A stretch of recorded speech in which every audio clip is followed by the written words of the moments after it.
Okay, I believe we are streaming and back. Obviously, we had another one of those crashes, as tends to happen in these data mining streams, unfortunately. Hopefully that's the last one. We have yet to have it happen twice in a single streaming session, so hopefully it stays that way. Lightning can't strike the same place twice. Right, exactly. That statement that is definitely true. As always, just give me another minute to get things figured out, open up the chat. Ugh. I wish YouTube would let you keep the same link and like stitch the stream together. Yeah. Why not? Because it knows how to do that when a stream buffers. So I just want to tell it, hey, it's the same stream. That's fine. I might hear my own voice for a second, or no? Okay, that is muted. Hey, Keeper Dace. Looks like we are back. Okay.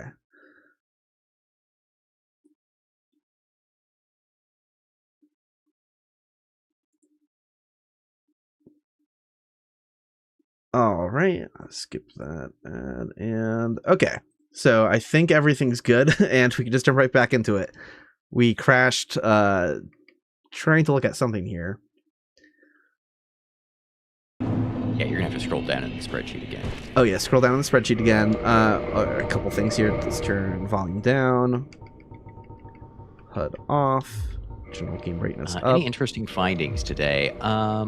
We discovered some small cut content for some patrol paths for necromancers in Tomb of the Giants, and also learned how the sliding works, which we thought in the depths was something cut content related, but it seems to actually control the orientation that you do a slide in. So we had some fun sliding up a slide, which I didn't realize you could do.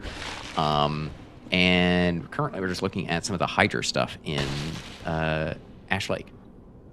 Imagine if like a randomizer like would randomize the slides and like that, it'd break the game. And that'd be unable to defeat the bed of chaos. Yeah. You just get stuck in the hallway. It's stuck on the ramp. All right, so hopefully the game doesn't crash as I tab over to the spreadsheet. Okay. Yeah, I wish I could figure out like what causes the crashing, because it's at some point when I try tabbing back into the game, but like obviously I tab in and out of the game all the time in this stream, so I don't know like what finally overloads it and causes a crash. And it's a hard crash. Everything on my computer, I can't do anything. Very bizarre. Oops. Here we go. Oh yeah, we were trying to look at the Hydra actual jump points. So let's get that pulled up again.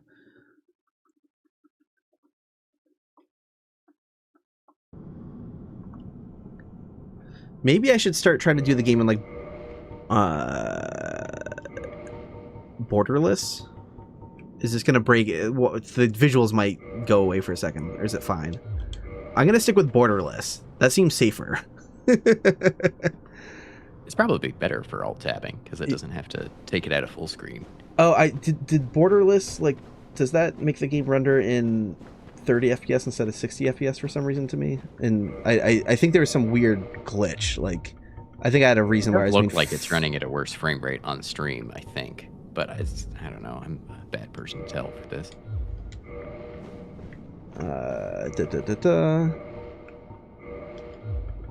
Sorry, as we troubleshoot. Well, I don't know. Maybe this area is just... Okay, so this is full screen proper again. And it looks that smooth to me in OBS. And then when I go to borderless, I think the frame rate like halves maybe, which sounds crazy, but let's see what happens. No, it's the same. It should be the same. Yeah, okay. I think you're right.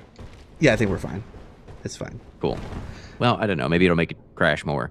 Right. Yeah, or it can make it crash more. No, I feel borderless just feels safer. So let's get...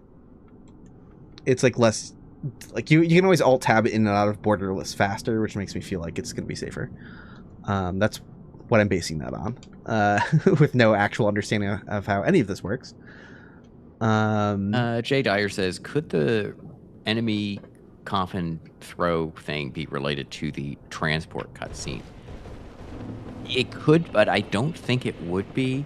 I think the cutscenes are handled like, they're scripted movies, essentially. They're not like actual straight movies like the intro one is, because your character can show up in it. But I think they have custom stuff that so that you don't need regions to say where things are, because we haven't really seen regions for any of the other cutscenes in the game. So I'd be a little bit less likely to believe that, but who knows? I don't really know that much about the cutscene format or anything like that. So, this first one I enabled 2700. I have a good feeling that's going to be where he jumps from out of the water. So we should try to, pardon me, do something funny with it. Let's like put it higher up in the air or something. I don't know. Yeah, I wonder what the difference between start point and emergence start point is. Because it's like, presumably one of them is his target point. But yeah, I don't know. Let's just move it somewhere kind of wrong and see what happens. Let's scroll this back down. And I forgot everything I turned on here, so let me double check. Okay, I did make myself invulnerable. Cool, I don't have enemy movement turned off. And again, let's just make this guy invulnerable. Just in case. So he should go under when I get near the skull.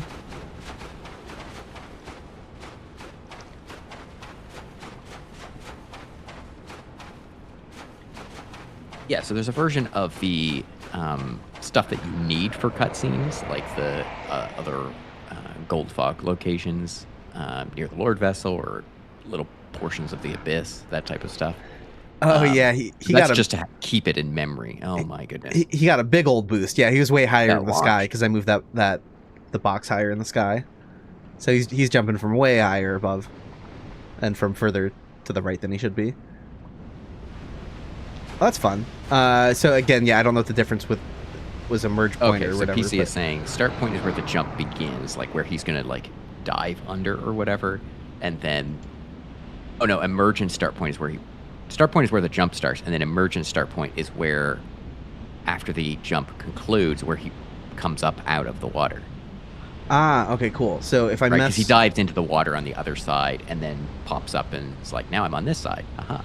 Yeah, so let's mess with this one as well.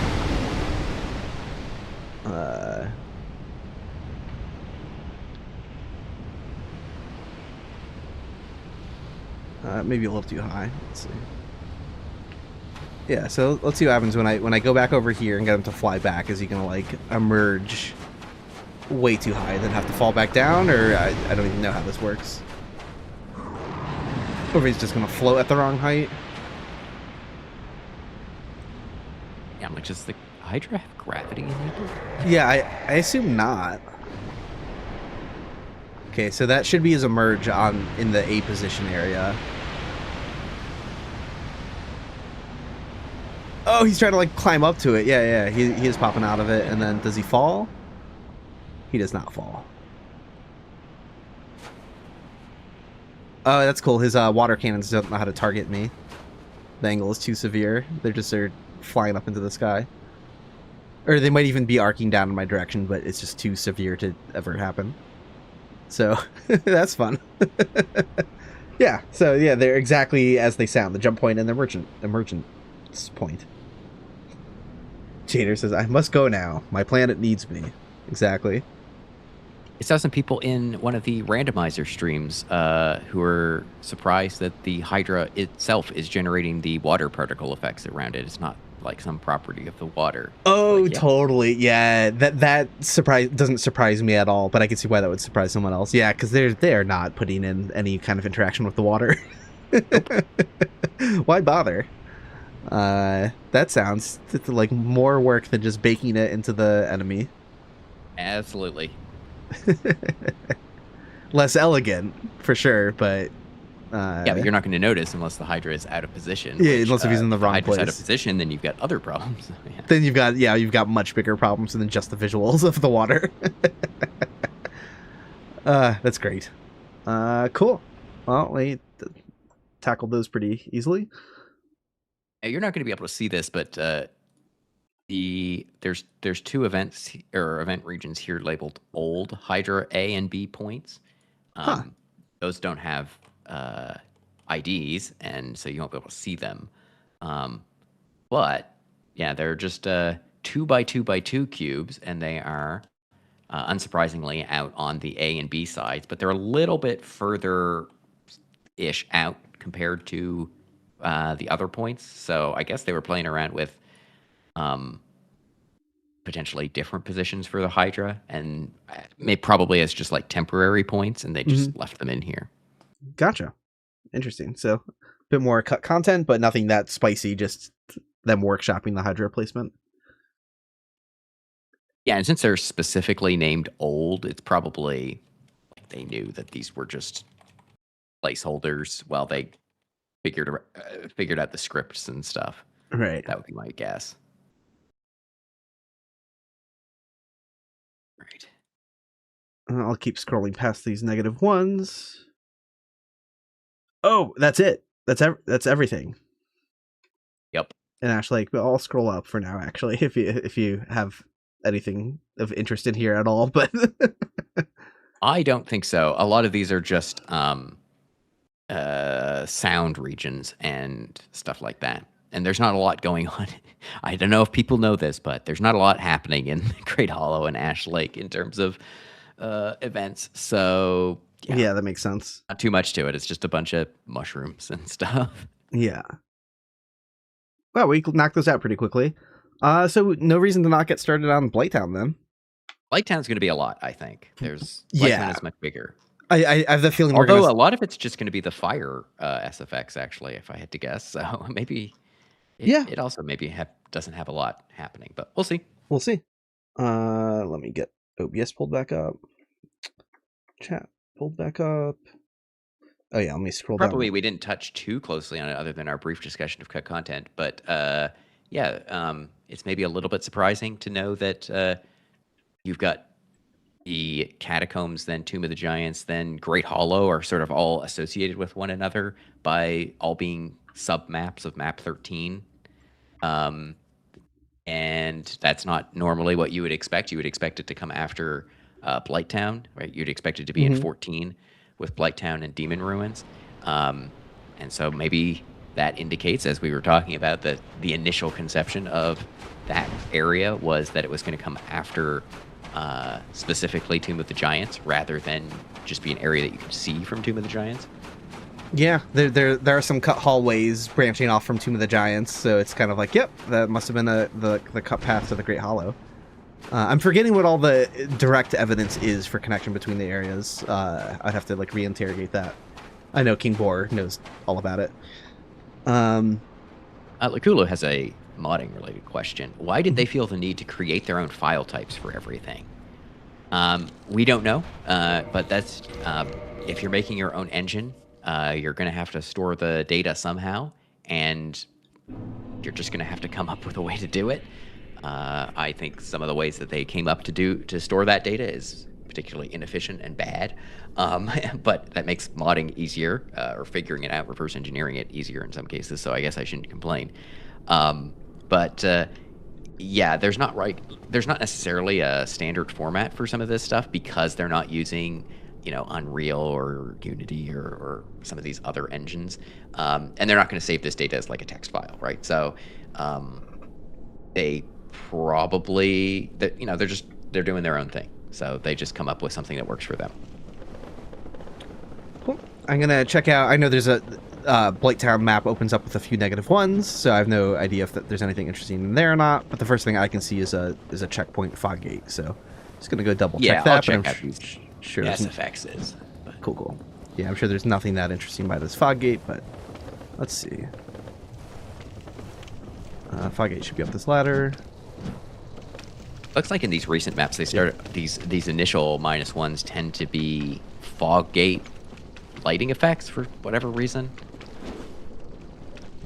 So, yeah, nothing too interesting there.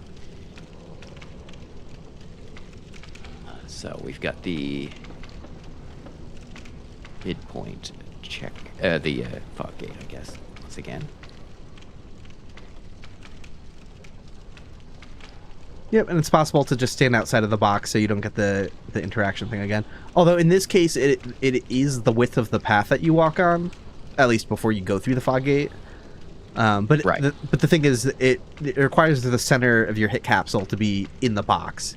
So I can actually still be standing like on it up against the fog gate and not see the interaction because I'm not centered inside the box until the center of my model is inside it. Kind of funny. Okay.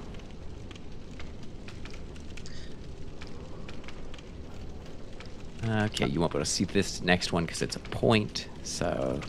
Oh, I was just asking chat, will I make this into a video? Absolutely. Yeah, after the site video is done, my next video after the site video is going to be about stuff we learned from these streams.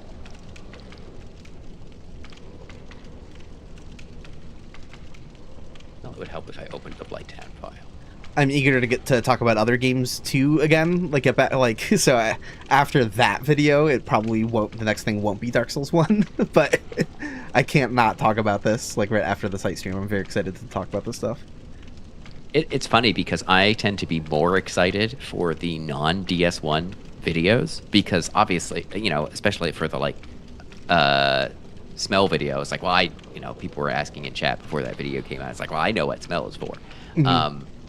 So it's still a cool video because I get to see all the kind of weird one-off things that I don't necessarily think of looking into, like the Valley of Drakes having smell, for example. Mm-hmm.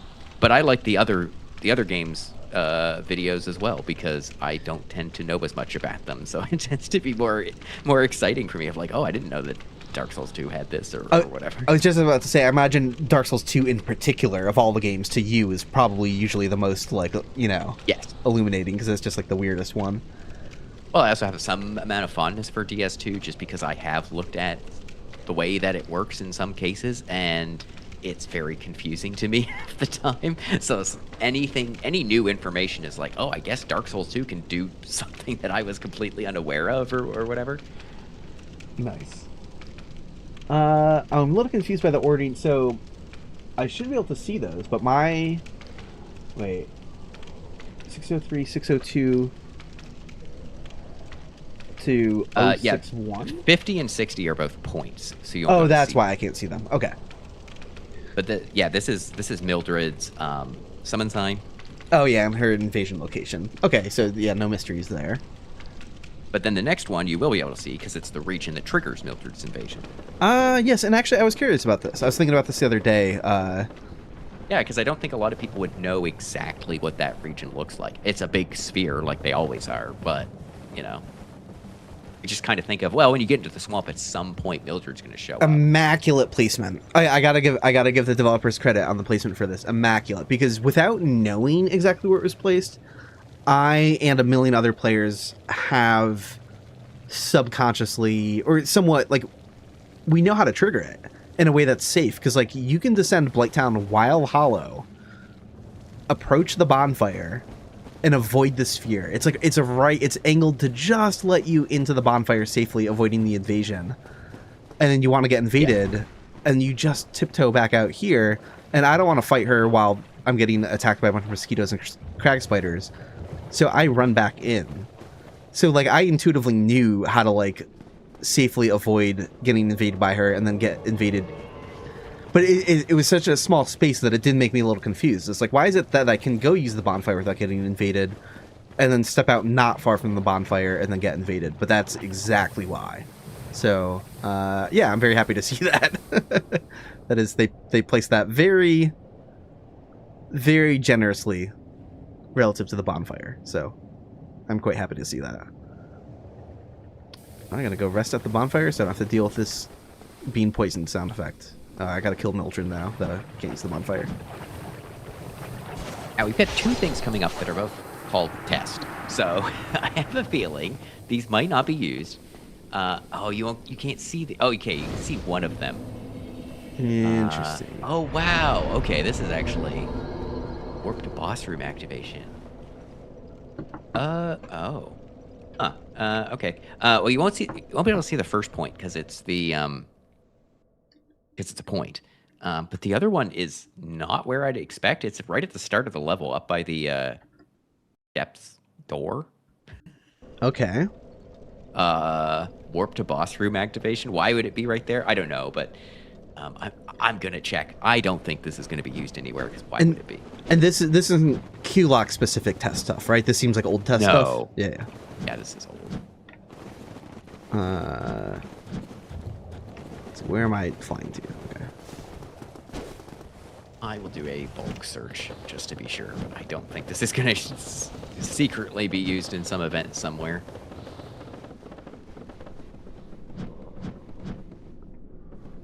That could be. So I was just talking. Let me visualize it first before I start yapping. Test. Where's this box? It should be on the other side of the door, like on the depth side, which is weird. Huh, I can't see it yet for some... Oh, yeah, I can. It's just kind of, like, obscured. Yeah.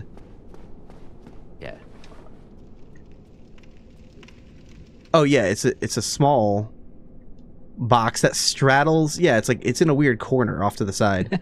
So, yeah, that's clearly unused. And as for the point, because you can't see this, it is just off in the middle of nowhere. It is so far away. There's other boxes near it, though. What's this one? This is $27.99. I'll just quickly throw this in here. Clinging event activation. Does that show up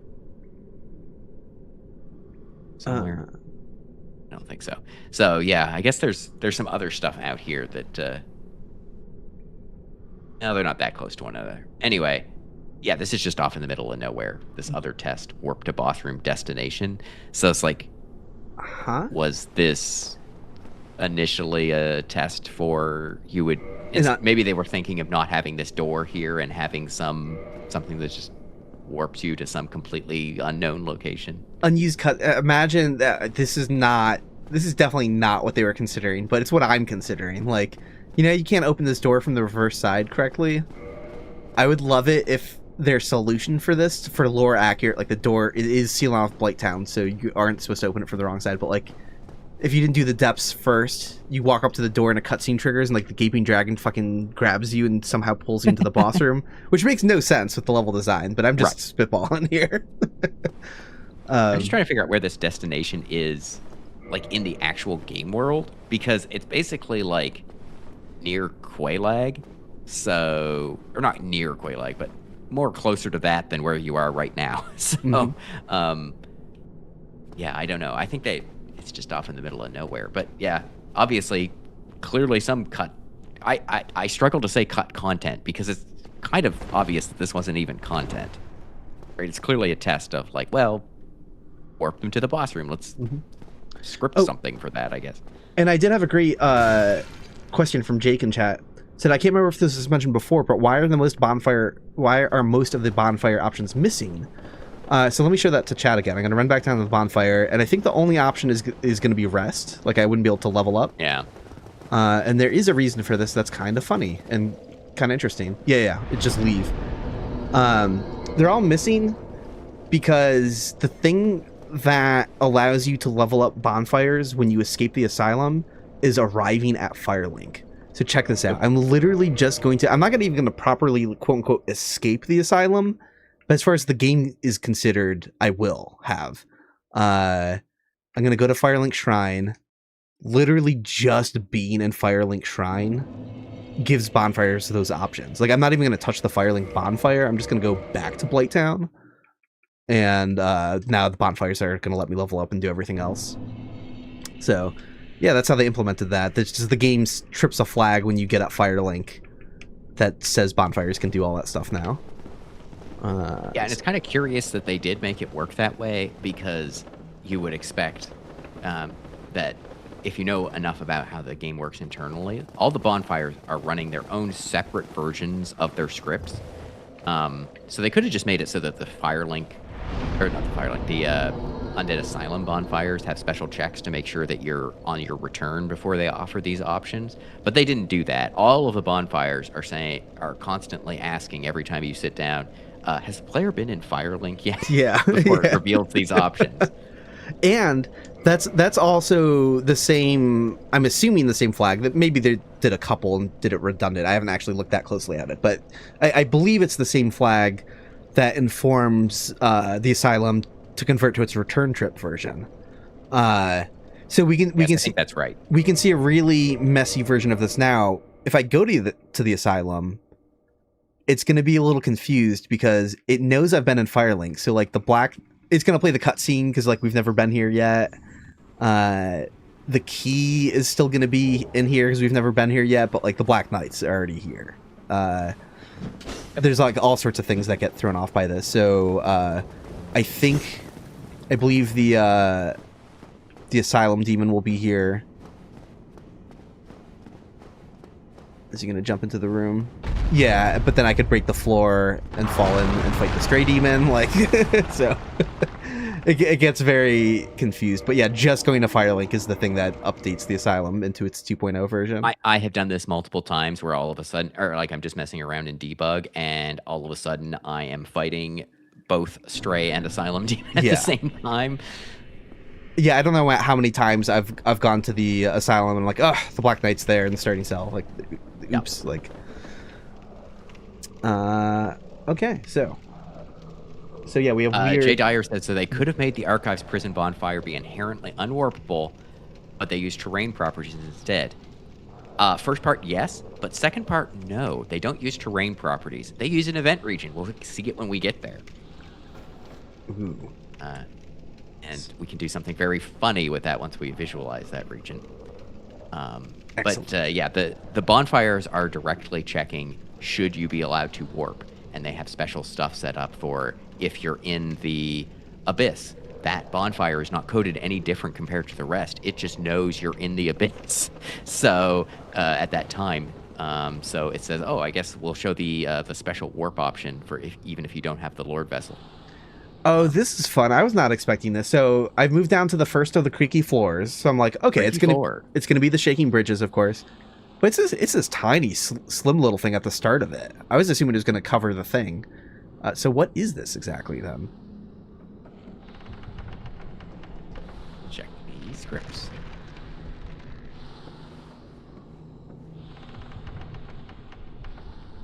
Yeah, I have no idea. Like. If you get in one of these regions, it starts the bridge swaying from the looks of things. Oh, okay, so there's just gonna be multiple along the bridge, I guess. Yeah, okay. That is not... I did not even realize that it...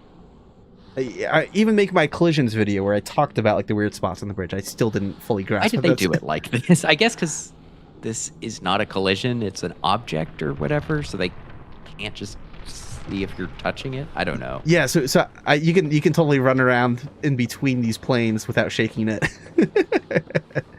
I love that. So it's gonna shake the second I cross this point in the middle, and then yeah, I agree with Algie. I did not know that you can just wait and have the bridge stop moving until you get through these little...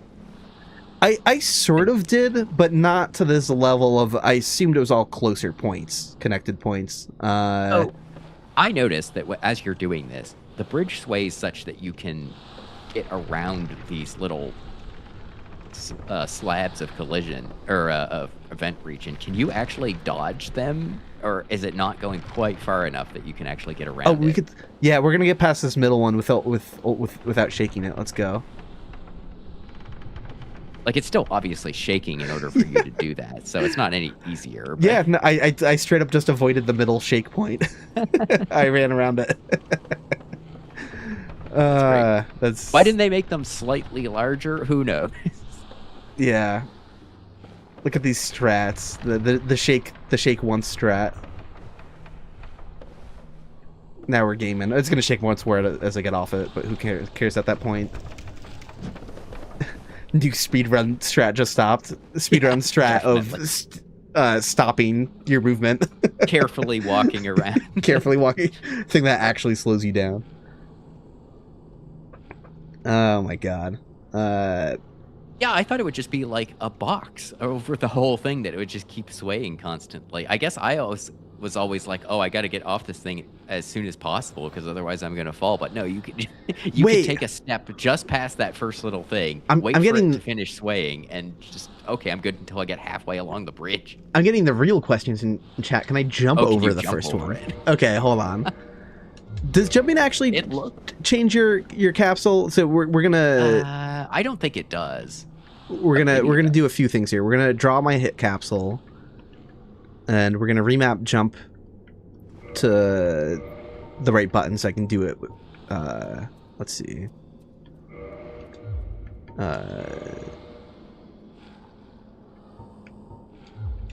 Or let me just turn off debug dash. That's gonna be the simpler way of doing it. That is under character debug. Debug dash switching operation. Yeah, it is turned off. So now L3 jumps again. Wait, it looks like the capsule moved a little bit. Hold on, let me do that on level ground. No, it doesn't lift, but we're not on level ground. We're coming from higher. So hold on. And even if this bridge doesn't work, who knows? We might be able to find, you know, there's still 2 more bridges, so I gotta find something fun. Let me clear it, damn it. It looks like I'm probably so close to clearing it is the thing. Okay. Oh, look. Going into free cam to over-examine this thing that nobody has ever wondered about or cared about ever is incredibly funny. Also, I love the, like, imagine this was a real game or a real world. You're like, can I jump on this bridge to make it not sway? Like, what an insane thing. Like, no. Yeah.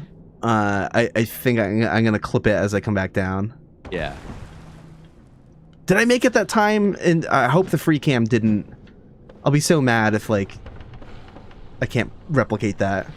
Because it seems like I made it that time. I did it! I got on without shaking the bridge. Amazing development. Now there's nowhere I can go from here without shaking it, because I would just have to walk through the middle point now, but that is so funny. Again, you can just walk like a foot into it, make no further movements, wait for it to finish, and you're good. Yeah. That is very funny. Let me turn debug dash back on, and let me undraw the capsule around me. Well, that's lovely. So I'm glad we have. So the first 3 are that first shaking bridge. Yeah. 10, 11, and 12 are the next shaking bridge. Yeah, I might as well visualize them on that bridge too and see if there's any shenanigans. But it's going to be the same situation. It's gonna be the same thing where we can probably dance around. Wait, this one doesn't shake. Yeah, this is weird. This is cut content. Okay.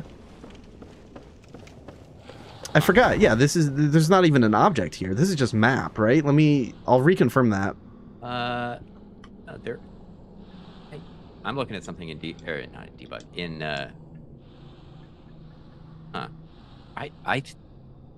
I don't see the map here, so I thought it was an object. Oh, it is an object. Okay, it is an object. But it's not one that shakes. So let's see. Is this script initialized?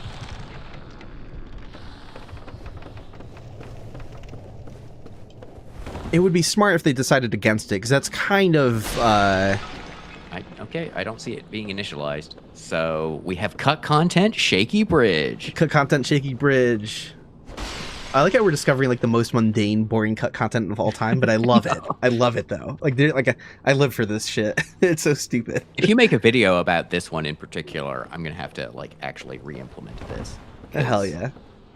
Right, because like this isn't like something or like the Priscilla boss fight that would be like really complicated to re-implement. Presumably this has animations, so maybe I shouldn't promise anything. Maybe it doesn't have those animations, but presumably it does. And so you just go and activate the script that says, re-add the script initializer that says listen for these events, and if so, do this thing.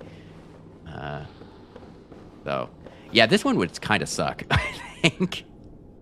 Yeah, and to me, it's the level design. I can see why they got rid of it. It's like you don't need two bridges connecting to the same location that are so close to each other. So obviously, the reason they did it is to have one that's stationary. If you want to go around and be rewarded for pathing around. Not that the Shaky Bridge is even really that dangerous. Anyway, it's not the long narrow one, but yeah. So it's completely, absolutely not something that should be in the game. You know, this isn't one of those things like, oh, cut content. If they had more development time, they would have put it in. It's like, no. They got rid of that for a reason. That makes no sense to have two Shaky Bridges. Object file? Like, the bridges look visually similar to one another. I wonder if they are essentially identical. That is possible to find out. And we can find out right now. Let's see. Can't I see regions? Oh, no, I have objects turned on. I don't know.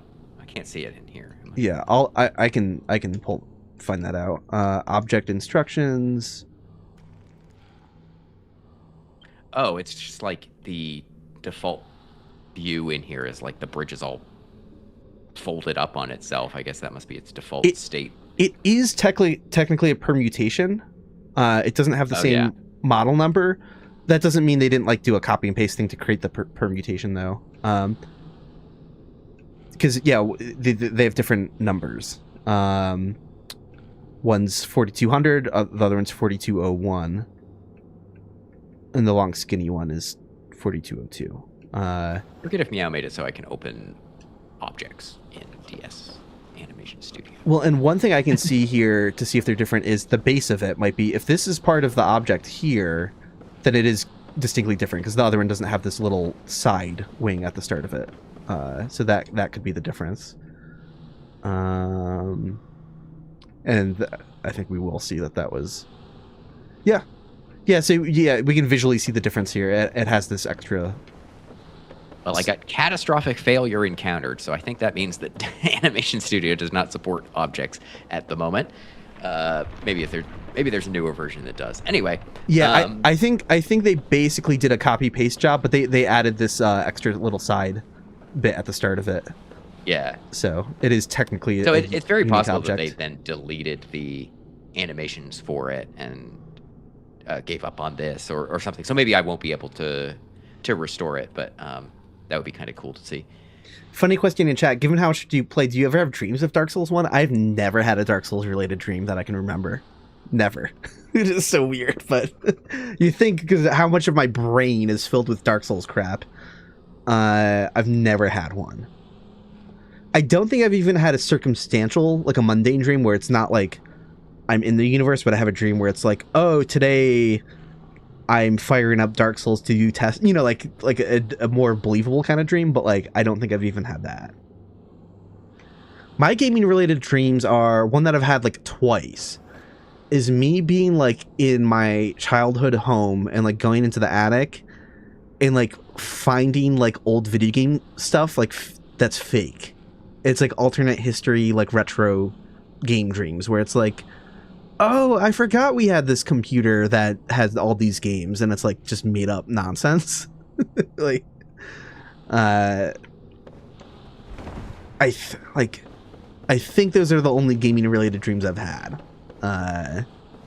Is me finding old retro games that are in consoles and that don't exist. Okay. Let me scroll down the spreadsheet here. Yeah, and then we've got this other swaying bridge, which is the long swaying bridge. Yeah, I'm going to scroll past it in the spreadsheet, but I am going to go visualize them here. Yeah, you can take a look at it. I think people know what this is. We can look at some... what are those things in the, like, steeplechase where the horses jump over?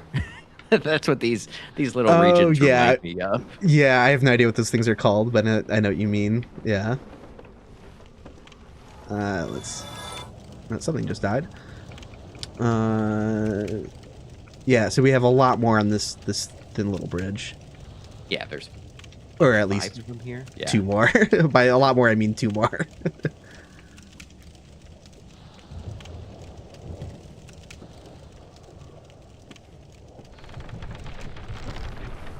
Yeah, so there's some shit you could pull with running around some of these too as well, I think. Not this middle one. I think you're locked into this middle one no matter what. You're locked into most of them no matter what, it seems. But I think the second one from the other side has... Alright, let's try this. If John Elden Ring was here, he could just jump over all of these one by one. Yeah, so there was I got to run around one of them again. I don't even know if that matters. Does it? Okay, so like, let's see how long this is. Okay.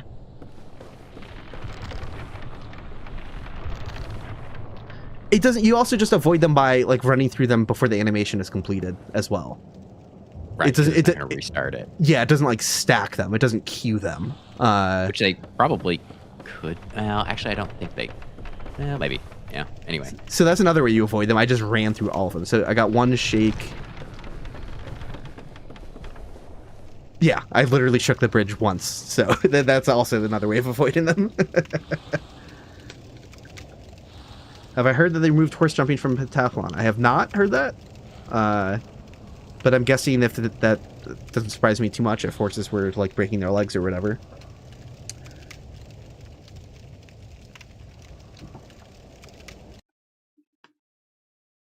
They really need to do away. Hot take. They need to do away with like bull runs or, you know, anything involving bulls. Like, don't torture the animal to make it mad. There's an idea. I'm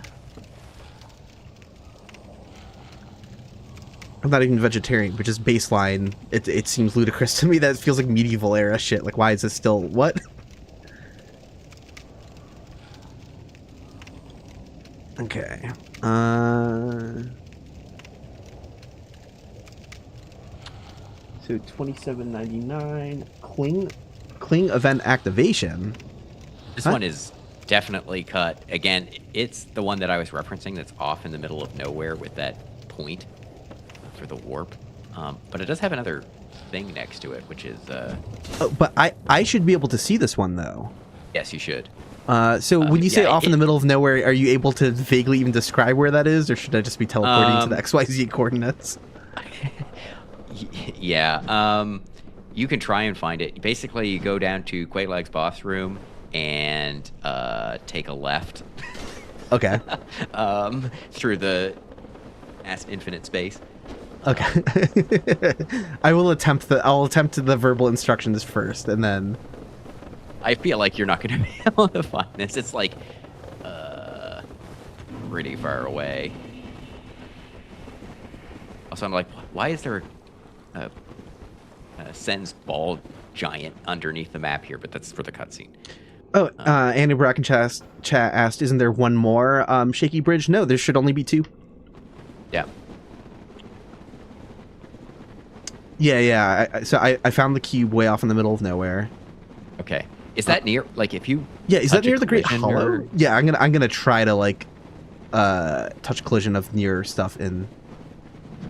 Now that I know where it is. It's a pretty big box, actually. That makes it a lot easier to find. Okay. Yeah. I can see the elevator all the way from out over here. Yeah, oh, it's 10 meters cube. What is this sphere? 2797. Okay, so yeah, let me... After cling for suction. We got suction in this. Okay.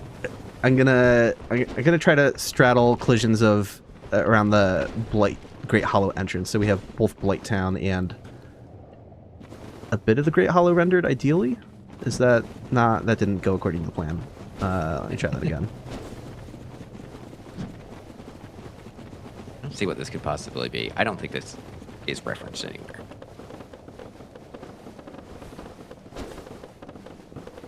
Oh, well, it's nowhere near the Great Hollow. Anyway. Okay. Yeah, I was going to say, it should be over by Quaylag, so it would be more like Demon Ruins. Yeah, let's go do that then. I refuse to believe this is anything important. Or not important, it could be cut content, but like there's no way this is going to be just... We're going to find out it relates to the Bed of Chaos slide. No, it better not. No. That's going to have its own little box at the top of it, on the left side of it, top left of it. I'm calling it now. Okay, so I got Quelags doing the render. Let's go out of bounds again. Oh yeah, this is off in the middle of fucking nowhere. Yeah, this is the path towards Ceaseless, and we're just off in the void far out of bounds to the left. Yeah, so if you look in the list, further down, there's 2797 and 2798. Those are related to this. They are nearby, so you can turn those on as well. Let's see. There should be two spheres, one of which is small, one of which is also small, just closer to me. So what numbers again? 98 and 97? Yeah, 2797, 2798. I see 7. Where's 8? Oh, yeah. So this seems like it says after cliff cling for suction, before cliff cling for suction. Alternate way of having Ceaseless to... Because cliff cling, they got to be talking about That's true. Ceaseless easy kill. We're not near Ceaseless, though. So. We're not near Ceaseless, and it's also the wrong map.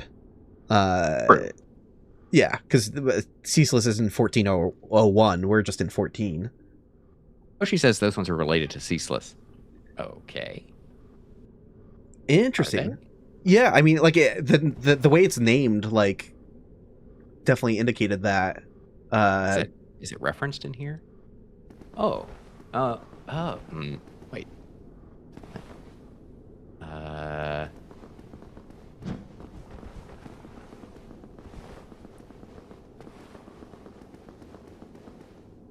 That might be something else. I don't see them being used in.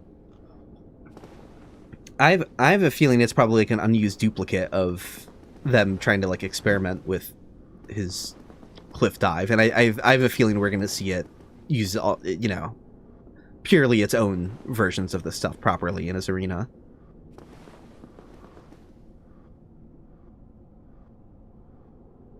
Someone said cliff cling suction. They also pointed out the parasitic wall hugger as a consideration. Yeah. Okay. So there's similarly numbered events, but in the Demon Ruins map, so they start with 141 instead of 140, that are again 2797, 2798, 2799, and those would be for this. And it's mid boss 1 clings to the cliff. So yeah, I guess these are cut duplicate versions of Ceaseless. So maybe they were initially thinking of having Ceaseless in the Blighttown map, and then realized like, oh, this has to be its whole separate map. Huh. So we'll make new copies of these. So I suspect when we get to looking at the Ceaseless stuff, we might see these events or these regions in a very similar orientation to one another. Right. Yeah, exactly. If we remember to notice that. I think we'll remember when we get there. That'll be easy for me to remember that, like, hey, like, is his clinging event as it's implemented, does it look similar to this weird one? Right. Interesting. Yeah, so we could put, like, a purple or, confused cut content, maybe? What is this?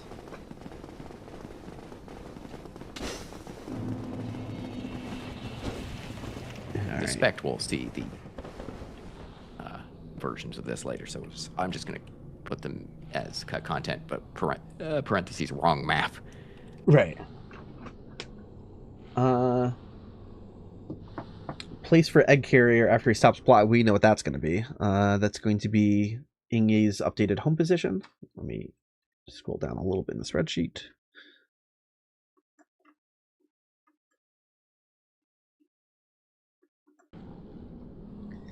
Out of superstition, I'm being more deliberate with my alt-tabbing too. Even though being in borderless, I feel like has a good chance of fixing it. Where, like, I alt-tab a couple things, and when I'm ready to alt-tab back into the game, I don't touch anything. I leave my hands off the keyboard for like a full 2 seconds, and then I alt-tab back to the game. I'm like, because I feel like every time it's crashed, I've was alt-tabbing a bunch of things like very quickly. Right. So I don't know if that would, All right. So egg carrier movement. Let's go look at Eingyi down here. Eingyi, I'm not too sure how to pronounce that. I think it's Eingyi.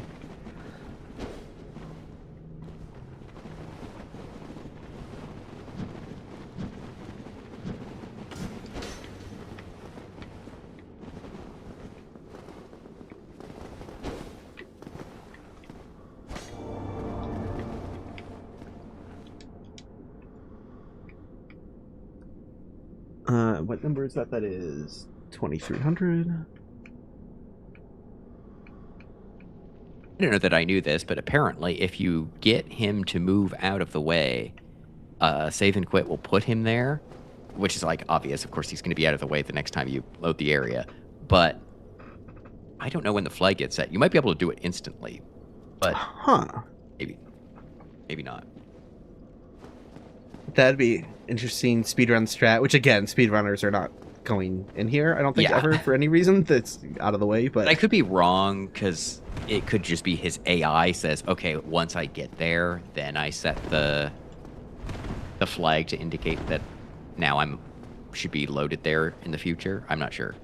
And obviously it's hard for you to check and debug. Yeah, I'll check that out next time I'm not in debug. I wish there was a way in debug to say, like, no, don't put me back in my actual last location. Don't spawn me at the default position this time. Me too. That'd be huge. Or if there's a way to get back to the debug root menu or whatever after you do title boot, that would also help a lot. Because I could go to title boot right now, load up a character, and get over here, but then I have to quit the game to get back to, like I have to alt F4 to get back to the debug menu as it come up. What's 2301? Because this is right next to it. I don't see it. Is it inside him? Well, is it? No, it should be. It should be further into the room. Oh, right there.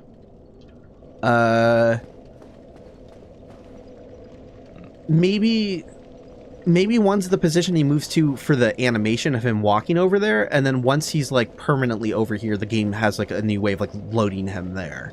So I could see that's why they might have two different positions. Like one's for walking and one's for just actually loading in the right place, probably.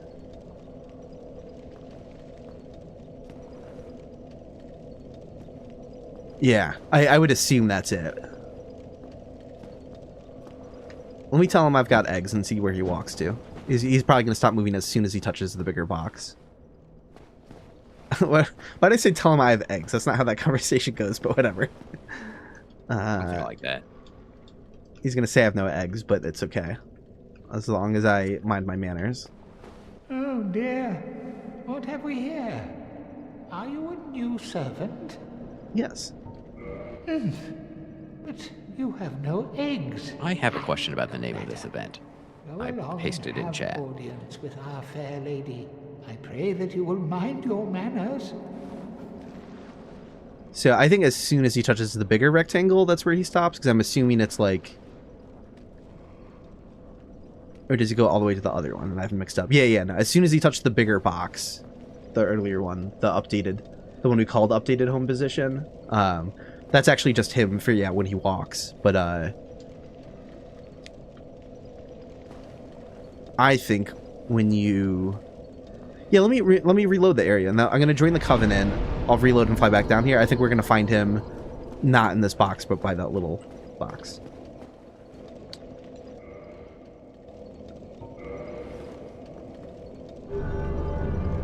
But you have no eggs, my roommate, when I say I got groceries.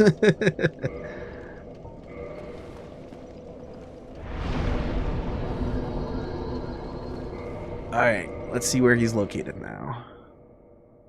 It's just easier to go to the Demon Ruins map and walk backwards.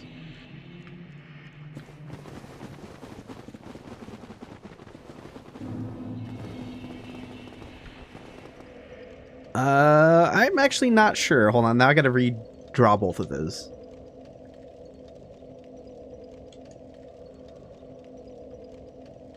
Oh, now the maps are out of order because I loaded the Demon Ruins first. Yeah, no, he's still centered in the first box, so he seemed to use we don't know what that second box is for still. And it is dangerously close to a wall, right? Like you wouldn't want him inside a wall.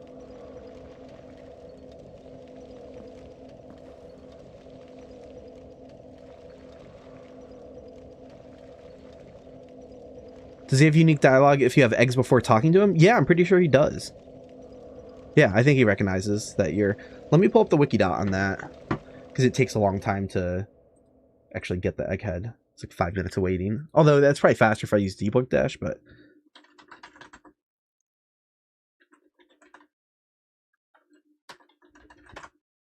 The wiki dot is really good about specifying, not just including all of an NPC's dialogue, but like really specifying the exact circumstance.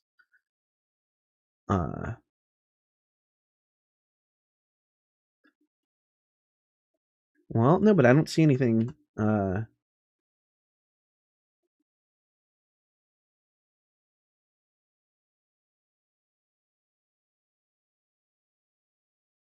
I don't actually see anything there. Hold on. I think I will take the time to double check this.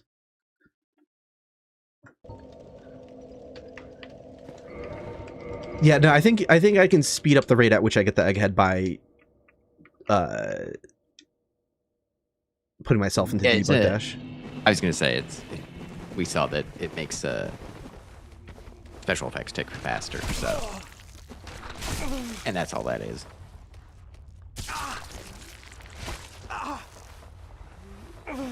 Cool. I have egghead.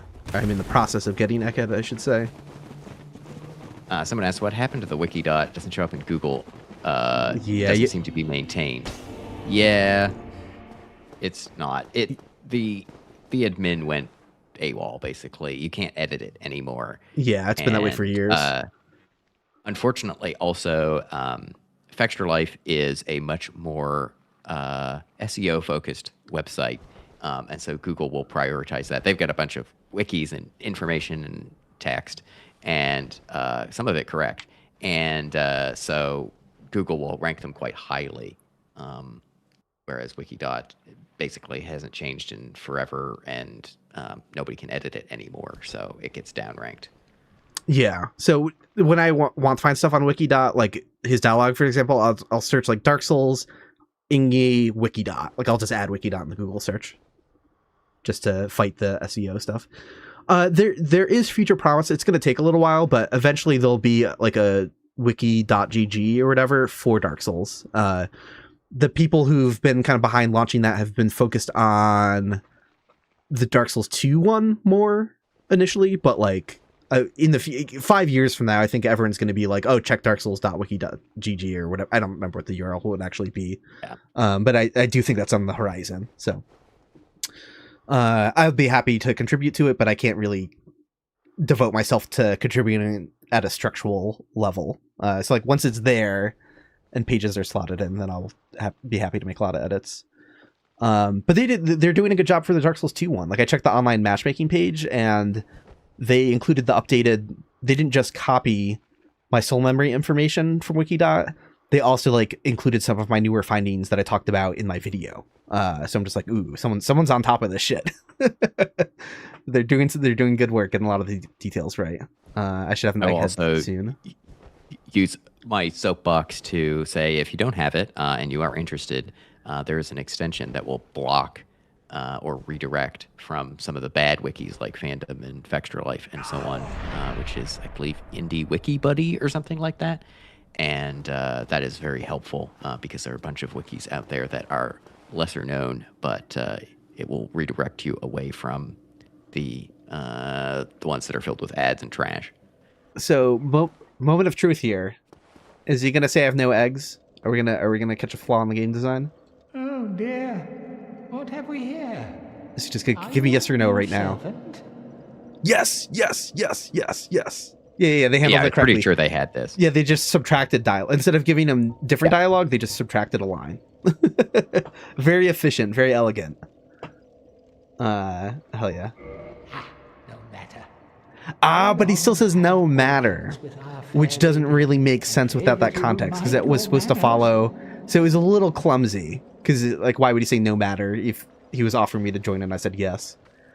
Right. So the way they trim the dialogue is a little clumsy, but you know, I'll take it. It's better than having done nothing at all. Very funny. Let me get rid of that egghead though.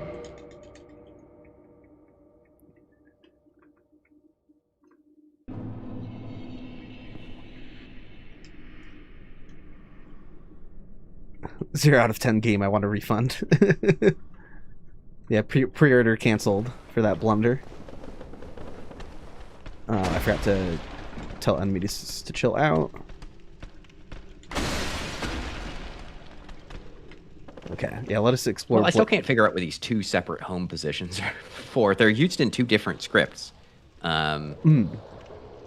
Where it will check to see if he's in one area, but then it's setting his home to be the other, but then a different script will set it to be the first one. So I think there's some like confusion here, but oh, oops, I got invaded by Mildred. I think what it is I think it's telling him to move to the small pillar when you say yes. Then if he reaches the region, then it stops him prematurely. I don't know why they would do it like that. And then from then on, the large region becomes his home position. Yeah, not entirely clear why they would make it work like that, but...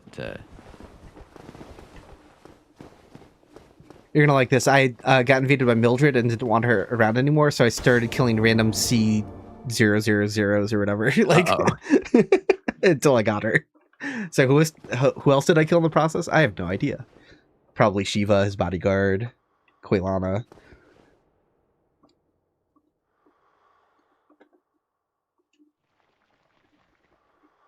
I'm just going to call this Eingyi updated home position 2. I don't think this is a really, like, crucial distinction. Right. We could always put, like, a question mark by it if we wanted to, like, interrogate it further for some reason, but... Yeah, I think it's just the way that they scripted this event because he's a enemy that you can aggro, so they don't want you doing something silly like attacking him just to get him out of the way. But then when you reload the game, he's back to being neutral or, stuff like that. So... okay. 2400 is a sphere somewhere. This is around Quelana. Oh, okay. This is the thing that makes her... Yeah. I showed this in my video. Yeah.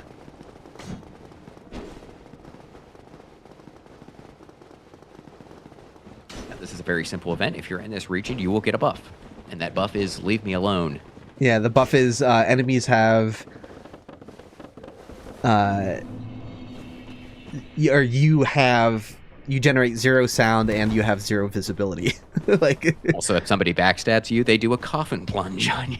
Yes. Accidentally. Oops. Which can be weirdly inconsistent, actually. That's what's a little confusing to me about it, is like I did it a few times in pretty confidently in the space and it didn't work and I just couldn't find out. And then sometimes it did work and I'm like, all right, whatever.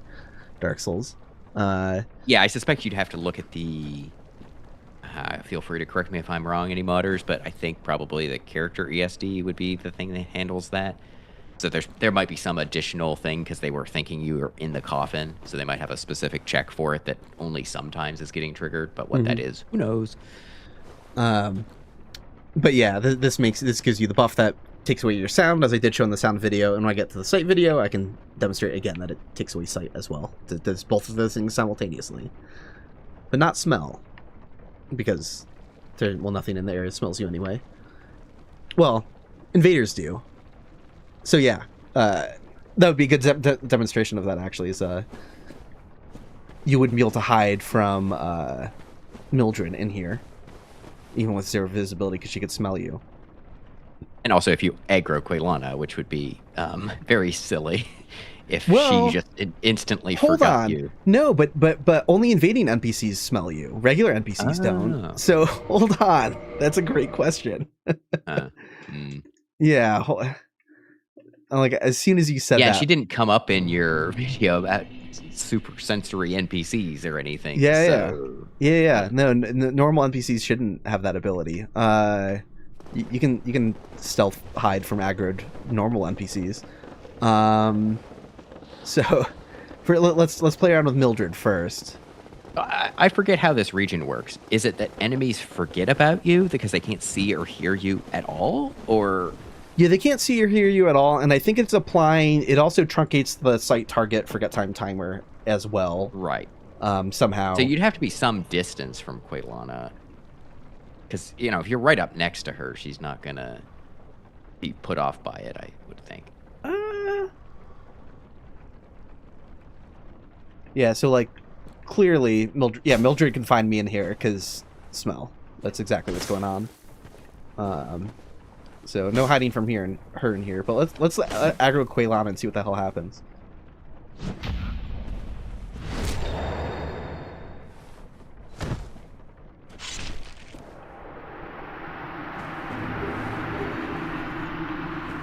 Okay, so first step is to gift myself a plus 10 pyro flame, or anything higher, plus 10 or higher. Let me do that in debug, I guess.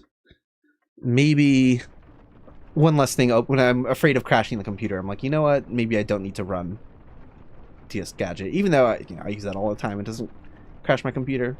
It's one less thing.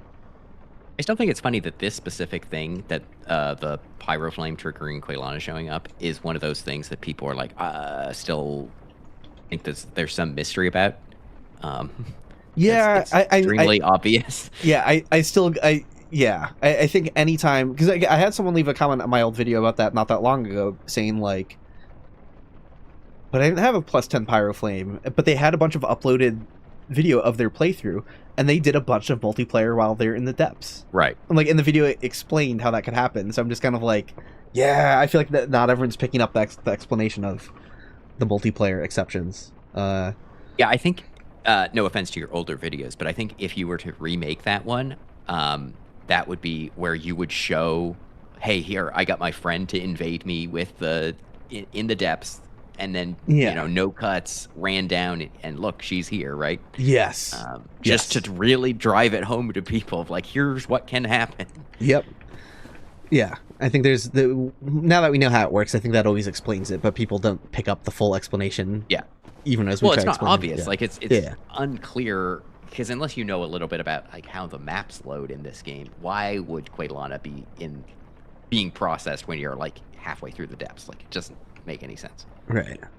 There is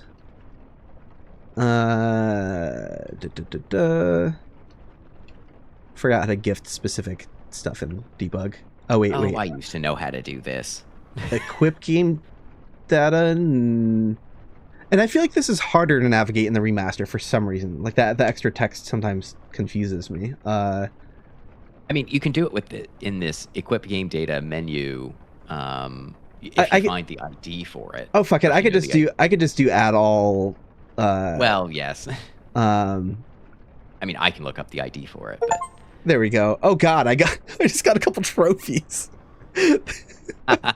Congratulations! It's completely legit. That's so funny that I've never had all acquired all rare weapons. You did it. I've literally never done that in the remaster on PC. That's so fucking funny. You got the Dark Soul. That was your only remaining achievement that you were missing.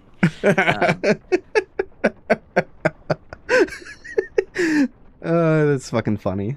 Time to make a short. Here's how to quickly get the Knight's Honor achievement in Dark Souls 1 Remastered if you don't have it yet. Yeah, my report me if you're cheating. There was a funny I don't think it worked the same way. Maybe it was decoupled. But for Prepare to Die edition, there's an add all trophy button in debug, and I was like, what does add all trophy do? And I clicked it, and it gave me all of the trophies instantly. And I was like, oh shit. Yep. It's funny because there's for some of the stuff that you don't necessarily think about, but like there's an event script command that gives you a certain trophy, because when you beat Sif, I think you get a trophy, and some of these other things. So yeah, you could absolutely just write an event script that just says give the player every single trophy, like in a mod. Yeah, look at what that did to me. Like when pressing that button, it tried to give me like everything, every weapon, and this is how you can quickly max out your inventory, so you can't like pick up new stuff. Yeah, nightmare. Okay, but I'll aggro her. Let me keep her alive. Let's do no. The top weapon in the list there was a broken weapon, one that has an ID that doesn't actually exist. So it shows up using the default name, which is like everything in the Souls engine, !something name ? So it's question mark, weapon name question mark. Oh yeah, there's a bunch of those at the bottom too. Oh yeah, hey, we even got the one. It's like the cat o' nine tails or like the weird whip kind of thing. Yeah. That has actual like unused like asset for its icon. I believe this is a remaster thing for it shows the ID as a debug thing. I don't think it does that in Prepare to Die. I think it just says weapon name. Could be wrong. But yes, this is why the Souls modding server's name is question mark server name question mark. Yeah. People have ever wondered about that. That type of text shows up anywhere something is broken. So if you have an area that doesn't exist, it'll say question mark area name question mark. Here is so, a lesson for you that you can only learn once. Are you? Is this for real? This is for real? There's no way this is how this works normally. I refuse to believe that. She definitely tries to hurt you. No way. Look at this. Look at this. Are you sure you don't just have... Oh, no, she is? Okay. So is it just that everybody who aggroes her, like, runs away by default? Like... Yeah, she forgot about... You can finish her animations and stuff, I guess. Yeah, she's a little confused. It's funny, her character unrelated to like the actual site thing, her character knows to turn her head. So it's like very incongruous. Like she literally does not see me right now. But she's still turning her head. Yeah, because she's a player like NPC, so that's just automatic. Yeah, it's just automatic. I had no idea. I'm glad I asked this question because this is extremely stupid.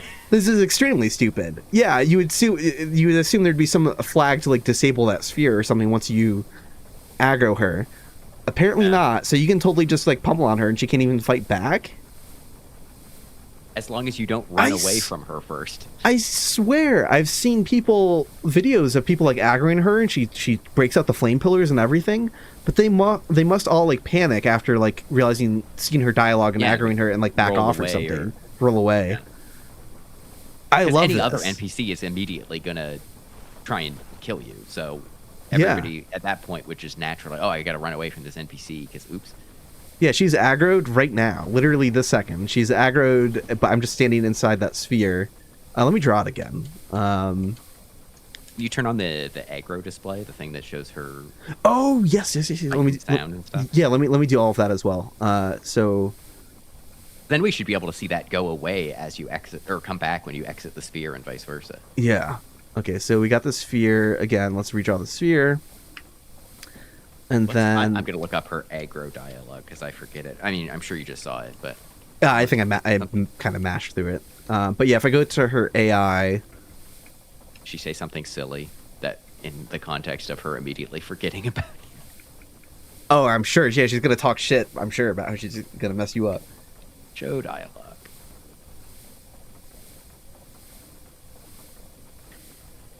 The voice of reason fails, then here is a lesson for you that you can only learn once. Which is stand still and do nothing. Yeah, so I have her targeting drawn on, and there's no capsule connecting us. Her state is also none. So yeah, she has de-aggroed because I'm just in the sphere. But as soon as I step out, a line is going to get drawn to me, I think. Well, no, but I lost aggro, and I'm not in her field of vision. So let me walk around. Behind her. Yeah. So we can see now she sees me. She's in battle state. But let's walk in here again.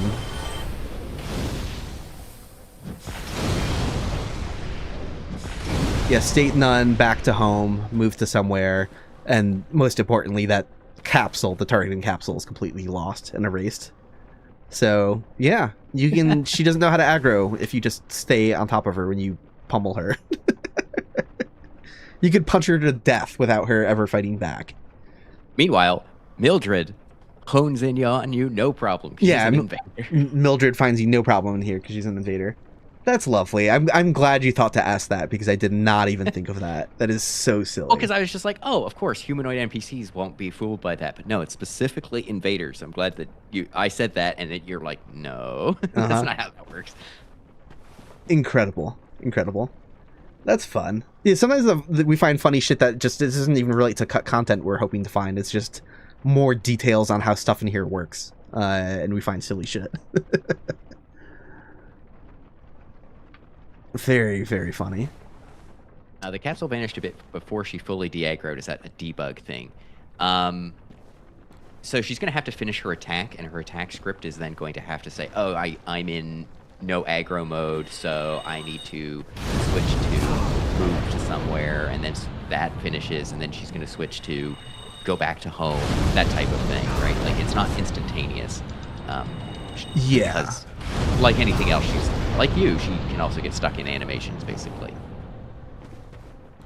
Yeah, like so when an enemy is like choosing what to do, sometimes they queue up like a command or two or whatever, and then that has to finish.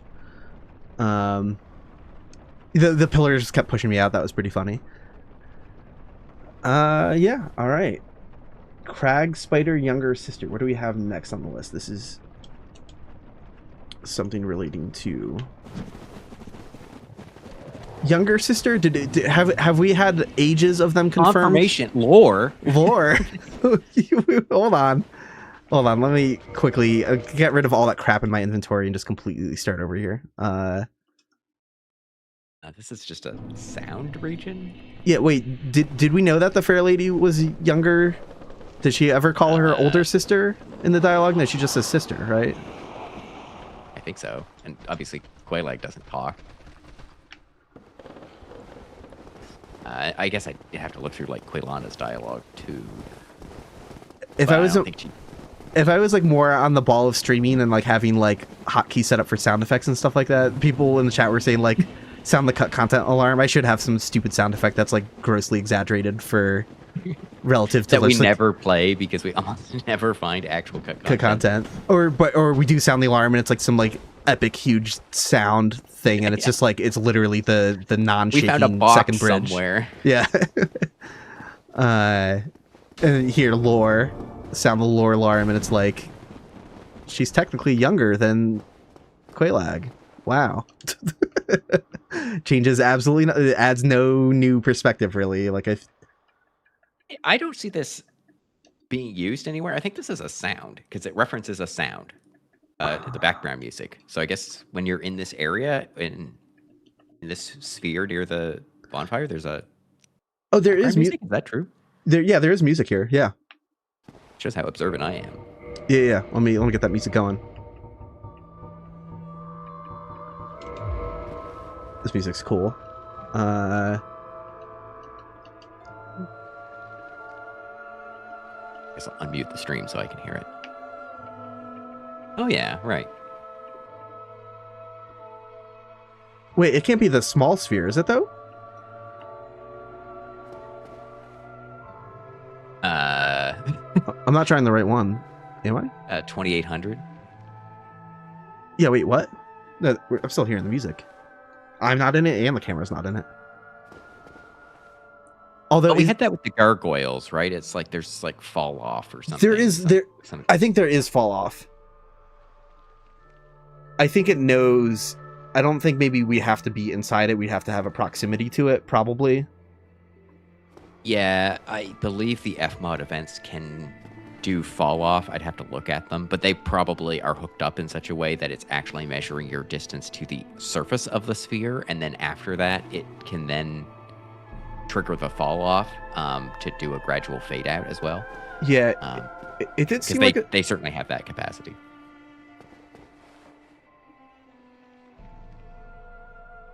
It seems like it's a little quieter out here. I can't really tell. A good point is, can information that exists purely in the names of like internal things like event regions even count as lore? Yes. No, they can't really. I mean, internally, Ornstein is referred to as Griffith, so like, yeah, they're there's not stuff you really can't. relevant, but it is fun to know that they at least considered this to be the fair lady to be the younger sister, even if it's not ever mentioned in game. It's kind of fun to know. I keep forgetting who Mildred is, so I just have to keep killing random NPCs until I get... Oh no, I'm killing everyone in Blighttown. There you go. Mildred is number 7. Okay, maybe one day I'll remember that.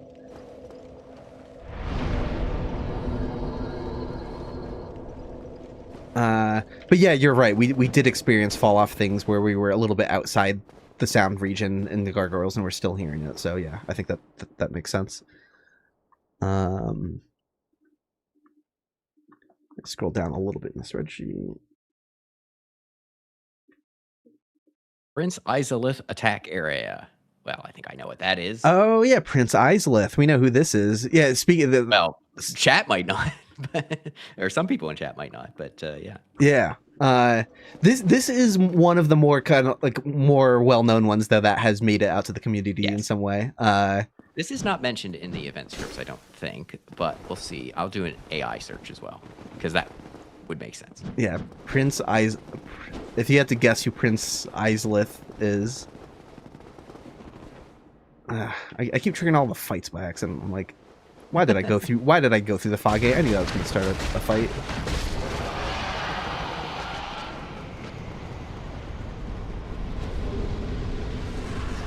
If chat is wondering why I care about that, because it takes away the quit game button, so it makes me mad. I'm like, I have to do something about it. Alright, Prince Izalith, where are you? It is used in, I guess I have to say, his AI.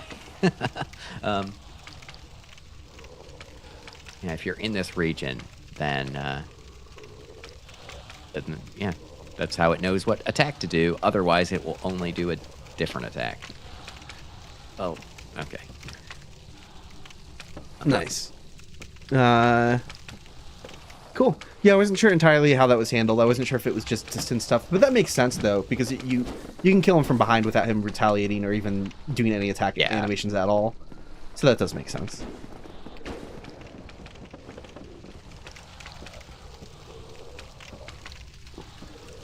Someone in chat said, laugh my ass off, that was a close fight with Quelana.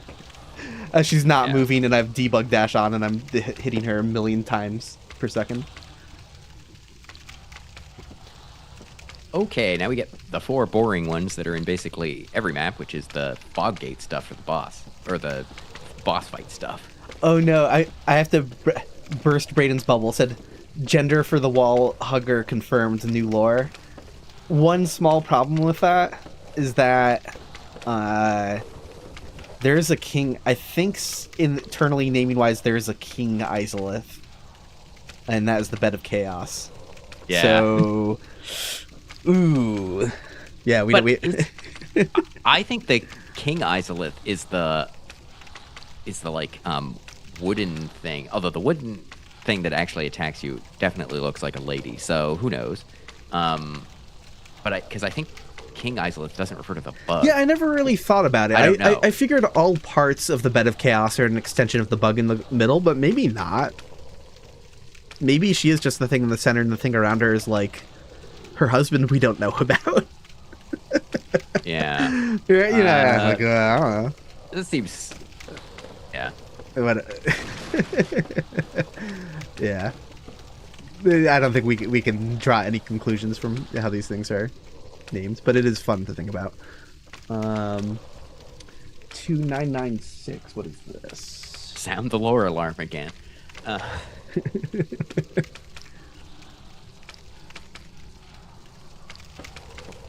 Oh, boss room battle start. Okay, so this is going to be Quelag finally, probably. Yeah, this is going to be the thing that plays the cutscene.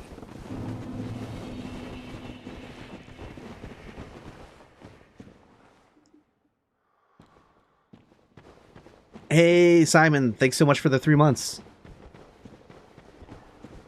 Yep, we have got this box at the start of the room, so there we have it.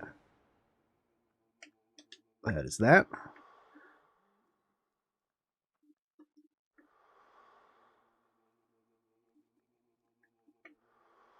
And then 2990 is going to be just whatever. The next one is... Oh, it's the BGM for the boss room. Yep.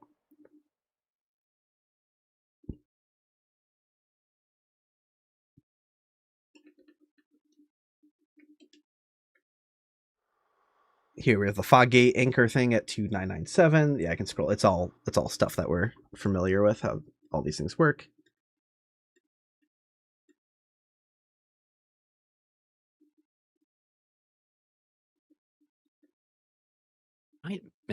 Mosquito Generator 1, 2, and 3 control hitbox. Control. I thought they Okay, just- yeah. Let's take a look at those. They are big spheres. Huh. For some reason, I thought the mosquitoes just came after you if you were like close enough to have it loaded, but maybe not. Yeah, I didn't really know how that worked distance-wise either. Yeah, I didn't know if the generator saw you. That'd be kind of funny. But no, that would make sense because No. they're not. A generator doesn't have eye distance and stuff like that. Yeah, so we should just expect to see. What is this? Yep.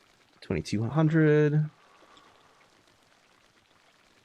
And this. And one these are here. all centered on the generator, so that makes sense. But they can definitely. You don't have to be in that space to trigger the generator doing its thing, because you could be shooting them from over here with a bow, and they'll keep spawning. Oh, maybe it turns it off. Okay, we'll go. I'll read the script. Reading wants to read area entity. Do they seriously not keep respawning? No, because I swear you can just kill them with melee, and they'll just keep popping out. Set event. If event flag is not on, wait for the player to be in the area, then set the event flag on. Disable the generator. Wait for the player to be outside of the area. Turn the generator back on. Are you kidding me? Wait, so that they don't actually respawn if I'm just standing right here? Assuming this is functioning correctly. That would explain why it didn't happen before, but I didn't know that. I swear I've beat them to death with melee. I guess, I mean, it makes sense. They don't want you to see them pop out of nowhere. Oh, that is wild. That is wild. Because this whole time I could have sworn I was inside a generator killing. Like, it's crazy how you could have like asked me that, and I would have told you with complete confidence, like, yes, Right. I stood right next to their spawn point and watched them regenerate. Yeah, apparently not. Apparently I was like, over a dozen meters away or something like that. Whatever. Huh.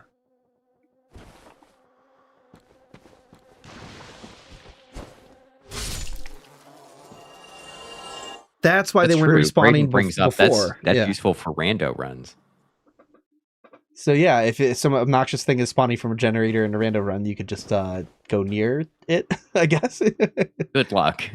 Yeah, that's... Huh.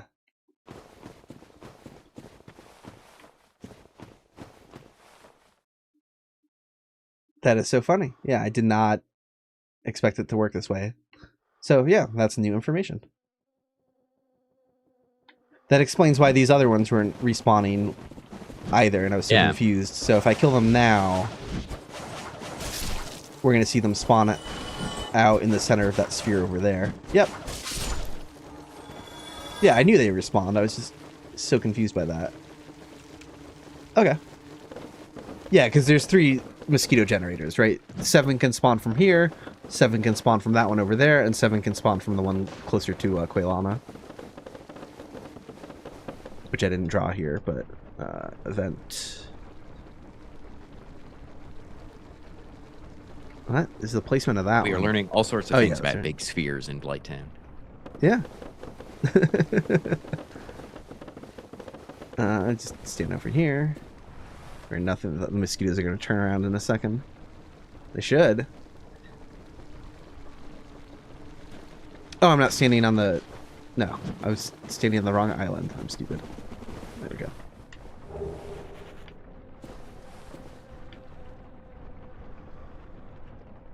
There we go. All right. What does From Software think about you guys doing this? As the meme goes, I don't think they think about us at all. But generally, they don't like people doing stuff like this. Yeah. Not necessarily the data mining specifically, but yeah, this is generally not their favorite thing. Yeah. Yeah, I don't think they would not be fans of my content, unfortunately, but No. it is what it I is. believe Sully has mentioned in the past that unlike some of the other people who make content, they basically, not from directly, but they basically said, well, since you do this type of like showing off that you're hacking the game, like unfortunately that like is a violation of our policies, so we can't like work with you for like doing preview content or stuff like that. I could be wrong with that. Maybe I'm making that up, but I think somebody at least said that. Yeah. Yeah, no, that wouldn't be a surprise at all. Okay. Let's see. What is next on the list? We're going to skip all of the SFX that correspond to every single flame on every single torch in Upper Blighttown. Oh yeah, we're going to skip right past that. If you want to interrogate later if there's any unused ones, knock yourself out. I'm just like, no. Yeah, that's a lot of negative ones for me. And then there's these environmental lighting points that keep showing up that I don't remember seeing before, but again, you can't see them. I guess these are probably just point lights. Gotcha. Various locations. They're not referenced as point lights, so I don't really understand what they're for, but anyway. And then we've got invasion points. And then the usual invasion locations. But what are they inside cage? I'm stuck on that for the environmental lighting point. What inside cage? Is there a cage somewhere in the level? What am I thinking? No. Yeah. There's no cage near this. This is at the top of Upper Blighttown, just before you get to the first blow dart sniper. There's just like an open area. It's basically like inside cave. I couldn't read. Cave. Okay. I mean, yes, I guess technically everything in here is inside a cave. So yeah, until you get back out to the the entrance to Blighttown is definitely cave from the depth side for a bit. So, I don't know if I misread that as cage or if that was a typo and Hoshi just fixed it. And I don't know.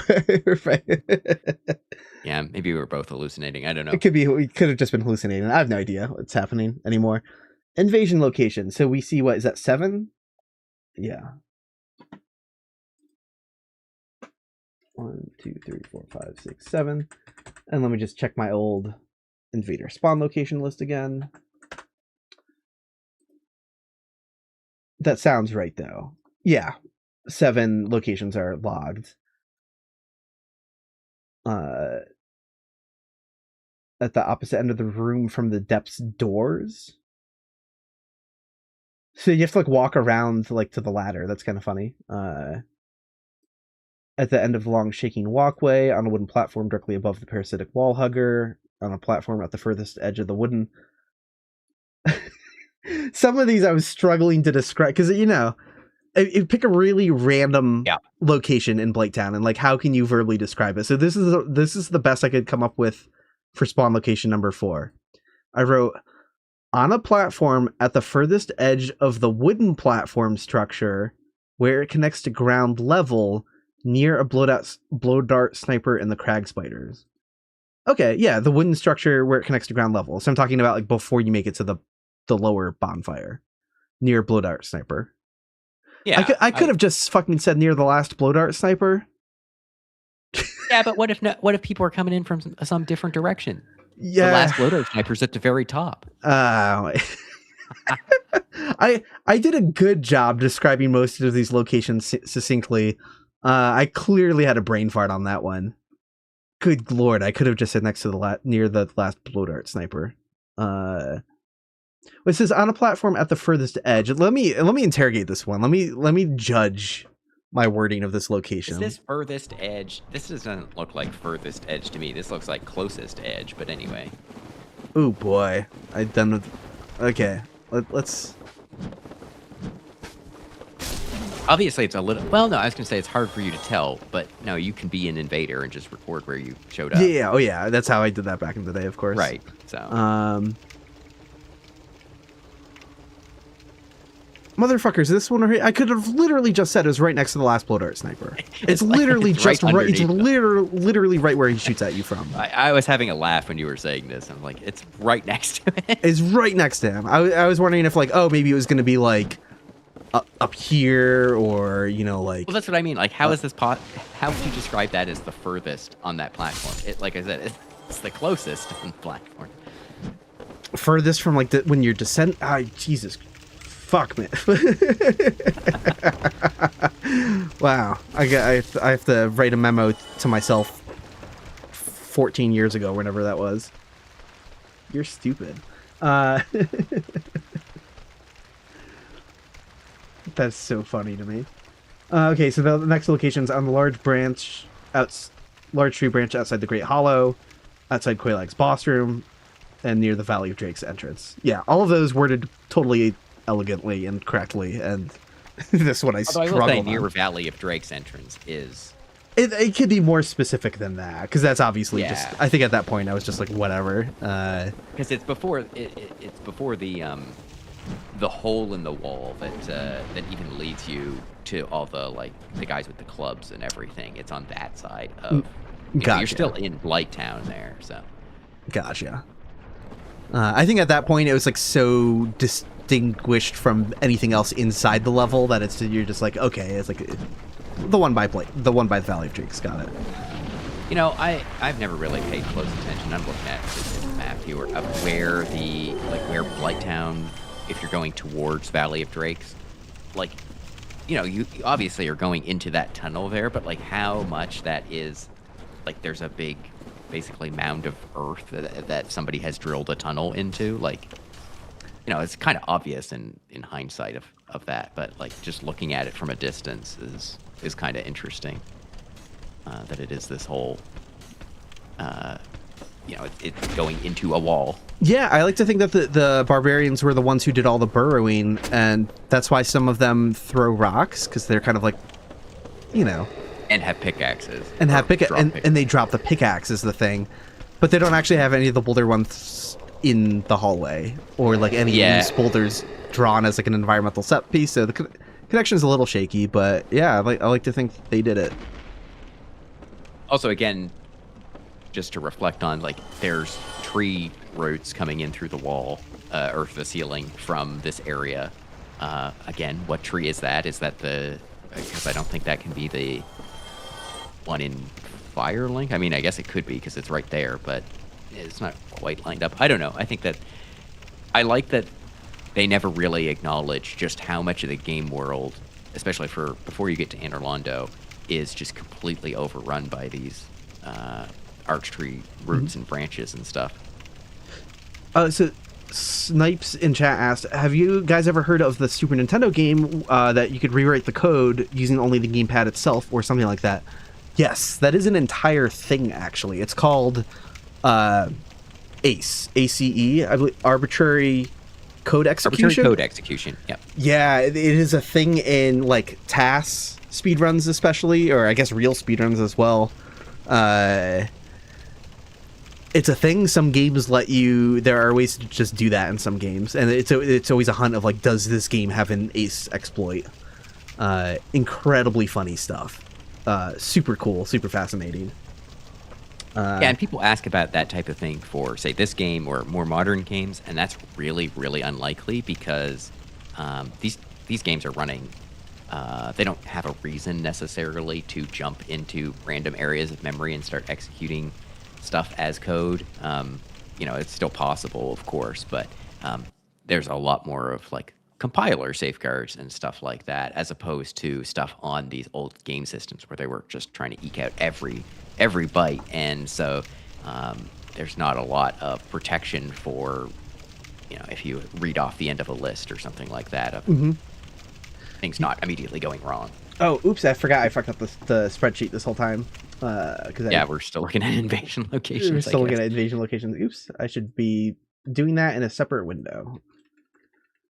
I'm looking at these sound regions, which you won't be able to see, but me not paying attention. But I guess when you're in the large vertical shaft regions, both the initial one when you're coming in, and then the one filled with scaffolding, and the the other area with the Firekeeper soul, I guess that kind of counts, or at least looks like it overlaps that. You can hear it's just described as gutter sounds, but I assume that's like water dripping and stuff like that. Again, to show that you are below the depths, presumably. Yeah, we have the hidden dev messages. Magic blood writing. I like that there it's called that. Yeah, messages in Demon Souls internally were called blood script, I think. In DS1, they're still called blood messages. Yeah. Pretty fascinating. I think there's even cut dialogue in Demon Souls where an NPC was actually saying the word blood script out loud or something like that, and I was like, "Whoa!" Like, that's crazy. Yeah, clearly not the lore explanation for what's going on in the Souls games. Those are obviously soapstone messages, but Demon Souls was different, of course. I believe that is everything for this area. It's everything for Blighttown. So I think we can actually we can move on to Izalith then. Might as well. Things are going pretty well, and I think if you still have time for Izalith. Yeah, I think so. Cool. We can at least make a dent in it. Izalith is obviously a bigger area, so we probably won't get all the way through it, but we can. Yeah. And it also has 3 bosses, but anyway, or 4 bosses. True. Yeah, it does have quite a bit more. All right, let's warp on down to Demon Ruins.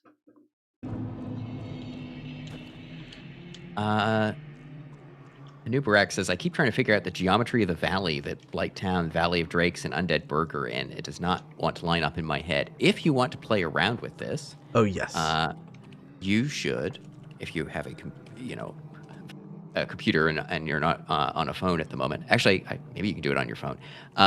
There is a good site for this called noclip.website, and that will let you load the collision data specifically is probably the easiest to see for DS1 and a number of other games as well. But in that, you can actually fly around and see how all of the areas are piled on top of one another, and in some cases, rare cases, clip through one another. But you can get a sense of where Valley of Drakes and everything is in relation to one another. And it's all in browser. You don't have to download anything. And there are 2 different... It has like the more detailed map viewer with like all like the textures and stuff, like where it can only load a single level at a time. But there's like the collision viewer, I think it's called, where it shows all of the maps together, and you can. Yeah, it's just when you're searching for games, you can either choose Dark Souls or Dark Souls collision data. Yes, and the collision data is the one that will show all of the maps connected. Yeah. Yeah. Oh, Kick and Dev made a good point. The console manufacturers really don't like it if you're selling the game with a known ACE vulnerability on a console they're still supporting. That makes sense. Yeah, that would I could see how that would be a problem. Typically, people are finding it in retro games that are ancient now, but yeah, I could see how they would not be happy about that. The first notable one that I ever learned about was with Link to the Past, Zelda on the Super Nintendo. I think that might be one of the first like more popular instances of someone, unless I'm completely misremembering that game doesn't have it, but I'm pretty sure it does. And I think that was like that was probably the first time I heard of it happening, and probably for a lot of people too. All right, events. We starting off with sound. Well, you've got a bunch of -1s at the top of the spreadsheet, so I'll scroll down. Yeah, there's one that has a these are probably all points, but I'm going to look at this one that Hoshi has highlighted, which is SFX White Light before and after Fatty. Fatty, let's go. They gotta be. It's gotta be It's gotta be the Demon Fire Sage, right? Yeah, presumably. I hope they call them that. That's pretty great. Which one is this?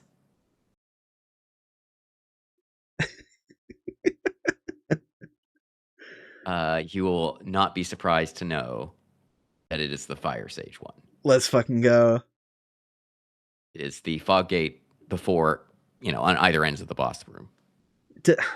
Dark Souls 1 doesn't have Fatty in the language of the messages, does it?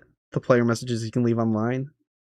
Do any of them? So isn't it Fatty and Beanpole? Fatty and Beanpole, right? That's what I thought. So yeah, friendly reminder to definitely leave messages that say that right in front of his Fog Gate. Apparently the devs agree. So this SFX one is a box. But no, it has a entity ID, so you should be actually able to go see this one. It should be 2660. Should show up in your list somewhere, maybe. Oh yeah, the first one I should be able to. You're right. Let me get things pulled back. This should be through the Golden Fog, I guess. Yep. Okay, Golden Fog. Let's head on down.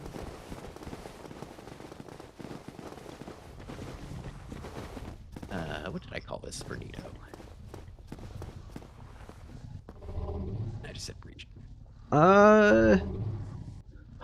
Well, interesting. I thought it was going to relate to the interaction prompt for the examine brilliant light, but it's not really letting me out. It should. I'm pretty firmly inside it, and it's not coming up until I get even closer to the center of the fog gate for some reason. Oh, interesting. Yeah, there's pretty huge chunk of this. Yeah, weird. I don't know why that is.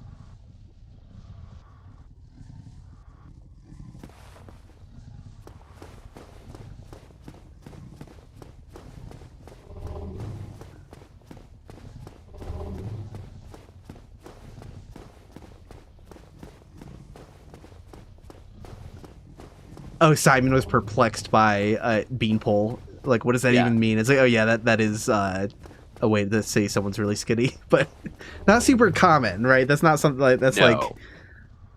When is the last time I've heard someone call someone a beanpole? Ever? I feel like that's something that would show up in a 50s cartoon or something like that. Right. It feels antiquated. It feels weird.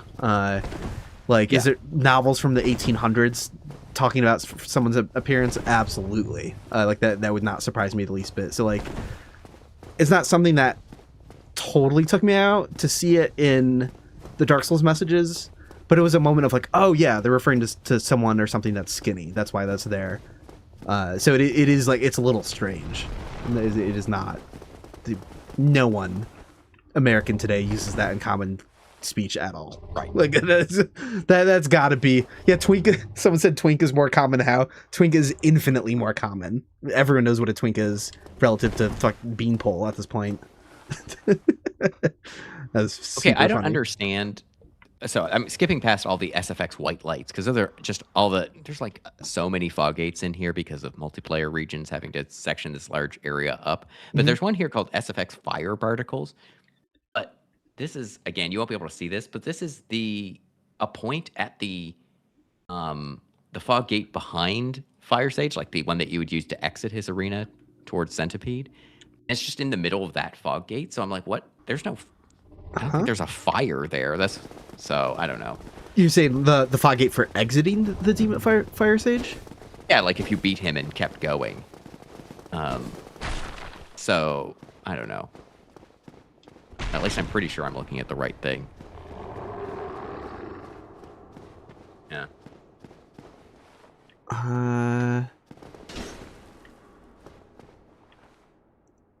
But I mean, it just has it has an SFX, but it's probably just the same as all of these the ones next to it that are referencing a white light. So obviously it's just the one for this, but they called it fire particles for some reason. So who knows? Huh? Yeah, I have no idea. All right. The next ones you probably won't be able to see because they're the NPC invasion points. So. Oh wait, well we got a summon sign. So who's that's going to be Solaire's summon sign for for Centipede. Mm-hmm. Sign, and then we've got the two Kirk invasion signs. Someone in chat said one of the characters in the Sci-Fi Kids novels Attack of the Tripods is named Beanpole. Well, there we go.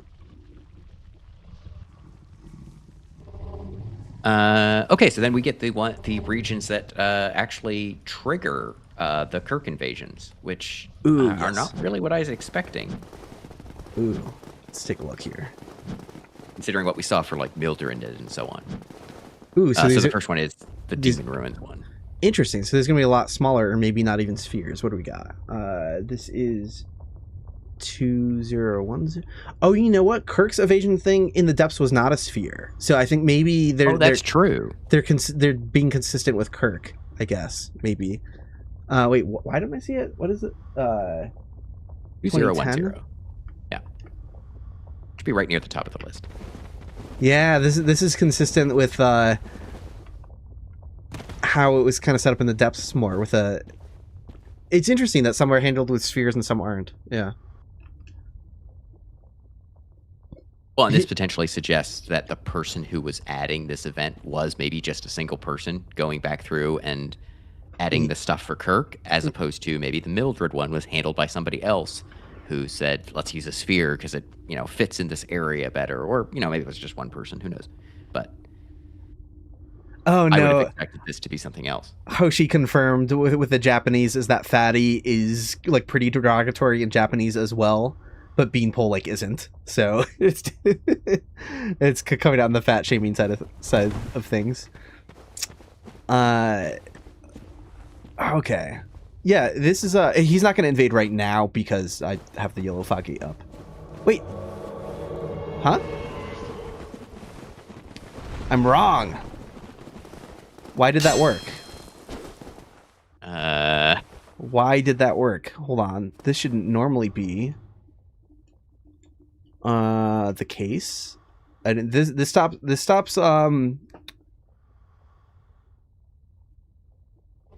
stops what's his name from invading. Why am I blanking? The Tomb of the Giants, Leroy. Yeah. Let me check. Oh, it is showing an active area boss though. Despite is it because I walked into the boss room? Did I confuse? That's what I was thinking. Yeah. Let me reload the map. Yeah. Oh well. I gotta kill him to start over, but I'll bring him back.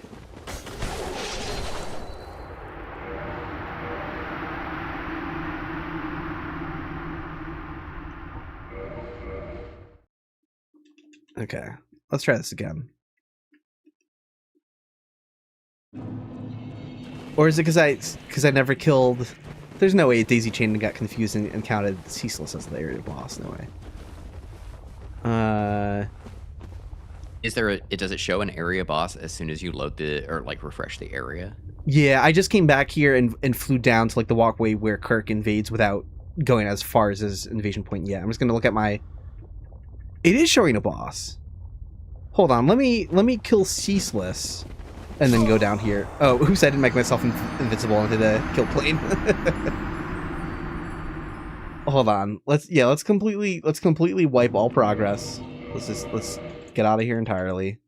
Wikidot says he only spawns after you put the Lord Vessel on the Firelink altar. Yeah, that's what I would expect. But we are going to kill Ceaseless proper. By proper, I mean, obviously I'm still going to cheat like crazy, but I'm going to physically walk through the fog gate. I wonder if when you kill Ceaseless, it will stop working. Maybe. That's what I was wondering about it. Like, did it not... Because you can get past Ceaseless. Like, you can get down there without killing Ceaseless. Yeah. It's hard to do. I've never done it, but... I wonder if that takes an active area boss away. And now are we going to be back to having no boss? Maybe? I could see that. So...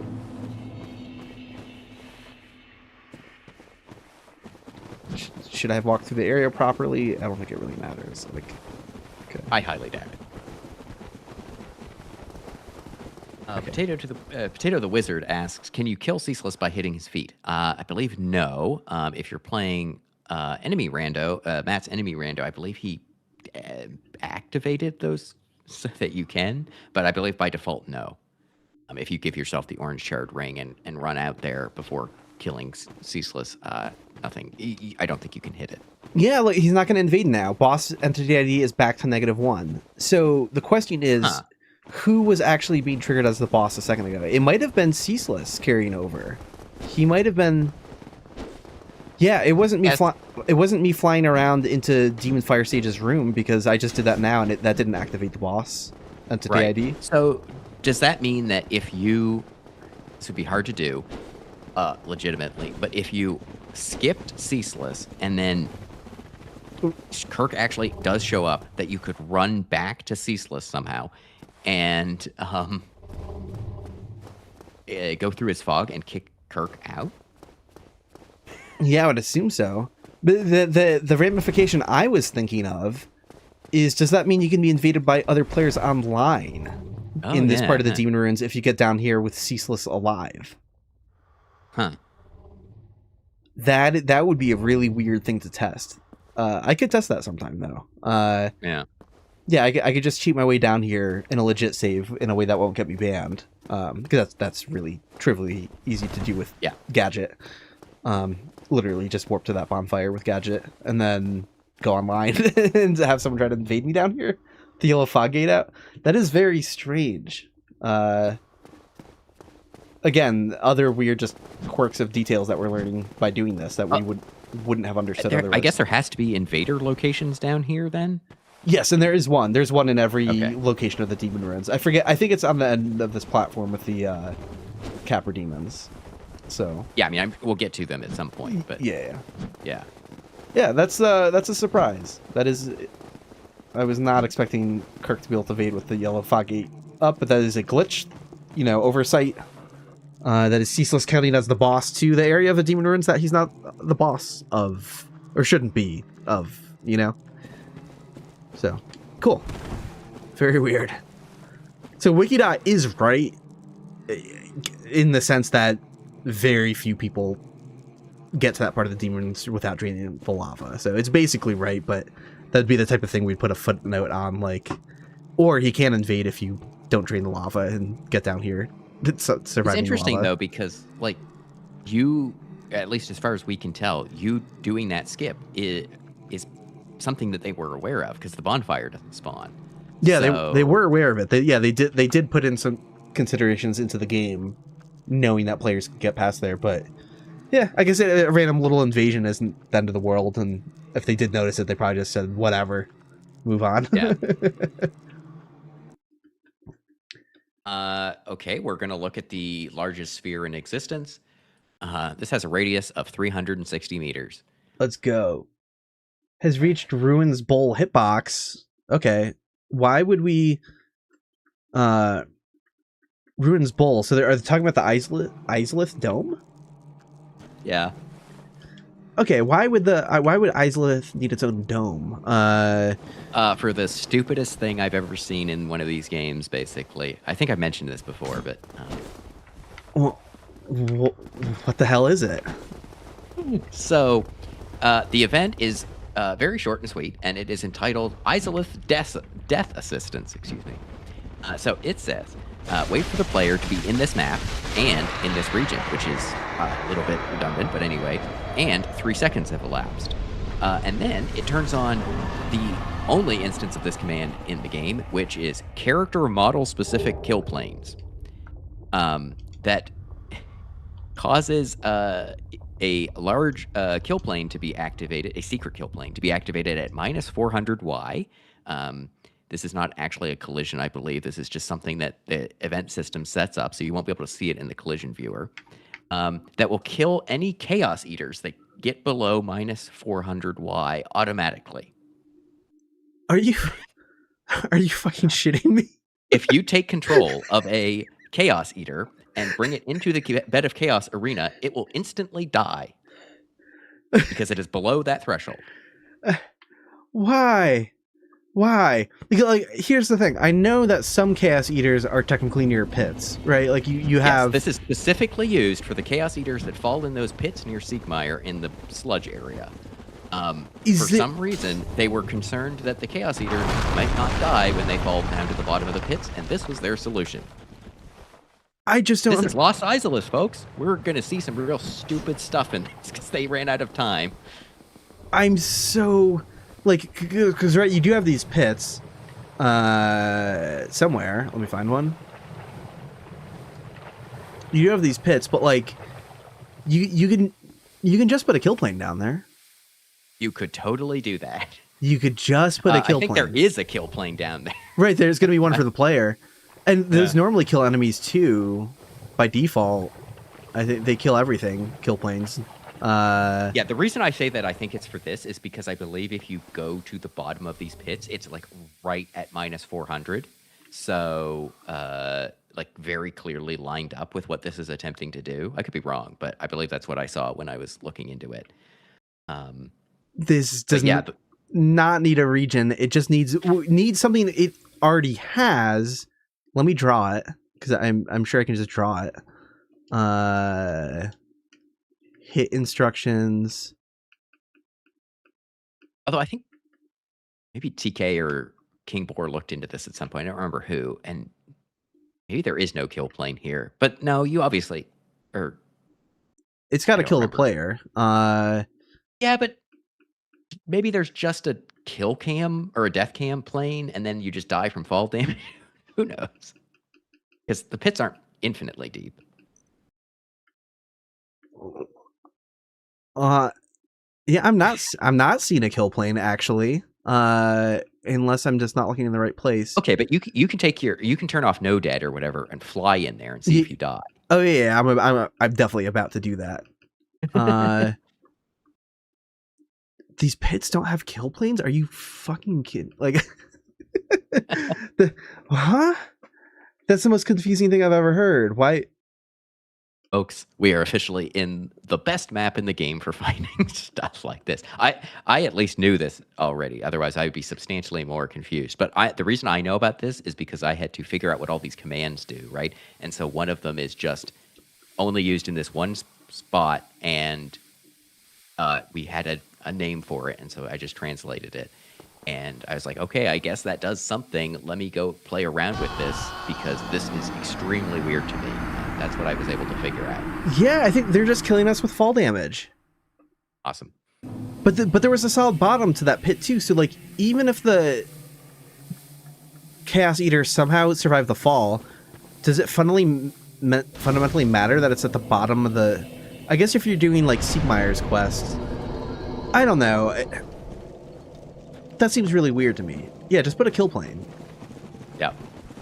Yeah, I don't really understand. Like, I don't want to be mean to them and say, like, oh, they did something stupid for no reason. They probably had a reason, and, like, we're coming in after the fact and just simply don't understand it. And maybe that reason is they just ran out of time. Or maybe there's something else, like, really weird going on here that they were just like, we got to deal with this. They could have been designing it.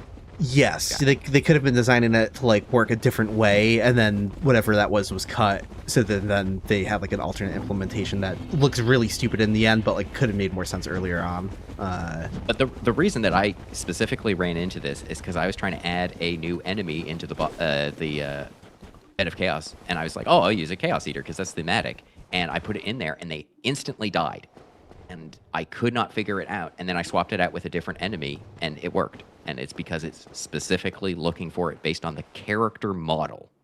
That is so funny. We were talking before about how like Dark Souls 2 is the only one to customize like invisible walls per enemy and stuff like that, and how that was more fancier. But here Dark Souls 1 has a really clumsy, complicated like, well, actually, here's a way that a certain enemy gets killed off if it's in the wrong place in this silliest way possible. That is bizarre. Yeah, the only thing that I can come up with is they couldn't, for some reason, make changes to the map data, but they could add like new event scripts and script commands. It could be, yeah. Maybe someone tasked. That seems really weird to me because how would they not have like? In what situation can they make a new event script and change the executable itself, but not bake new maps? Right. It could be the person charged with fixing it was just like this was more in their wheelhouse or something. I don't know. That was okay. So that was something else that I don't know. Is this the case in the unpatched version of the game? Did they add this after the fact and didn't want to ship a new map file? So they said, well, we'll just add the new stuff to the event scripts. Oh, I don't know, but that could be. That seems probable. But then that doesn't make sense, actually, because they have this gigantic sphere that would need to be added, and that's part of the map. So never mind. But unless they had the sphere for some other reason, because the sphere is just, have they reached the ruins, right? It doesn't mention, like, oh, this is specifically to turn on this weird kill box. The name is just, are they in the area? So they might have repurposed the sphere as a way to turn the kill box on, I guess. Very weird. Yeah. I don't know, but anyway, I think people hopefully enjoy seeing this because it's it's pretty dumb. Yeah, I had no awareness of that whatsoever, so I love that. But yeah, if you take control of one of these Chaos Eaters and try and bring it down into the bed of Chaos arena, it'll just die instantly. That's great. I don't think they'll probably render if I tried doing that right now. Oh, that's a good point. Well, this one's pretty close. Actually, you could take one of the the Chaos Eaters and fly them into the pit, and they won't die from fall damage, but they will just be killed. Well, this one Chaos Eater is pretty close actually. So let me give him a shot. I forgot about these ones that are closer.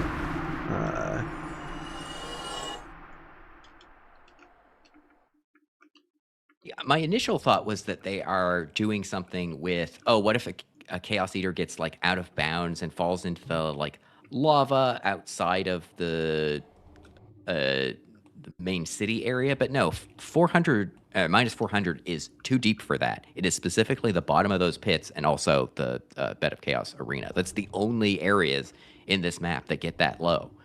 So, yeah, it's specifically obviously for the pits, and then incidentally for the Bed of Chaos. I didn't even realize the Chaos Eaters couldn't even fit through these buildings. Okay. Well, fortunately, you have wall hacks, so... Yeah. These guys look great doing this. Oh, the way he sploots it when I mash down is very funny. Yeah, it's because that's his T-pose. His T-pose, yeah. Oh no. Here, get through that. Get through that. Okay.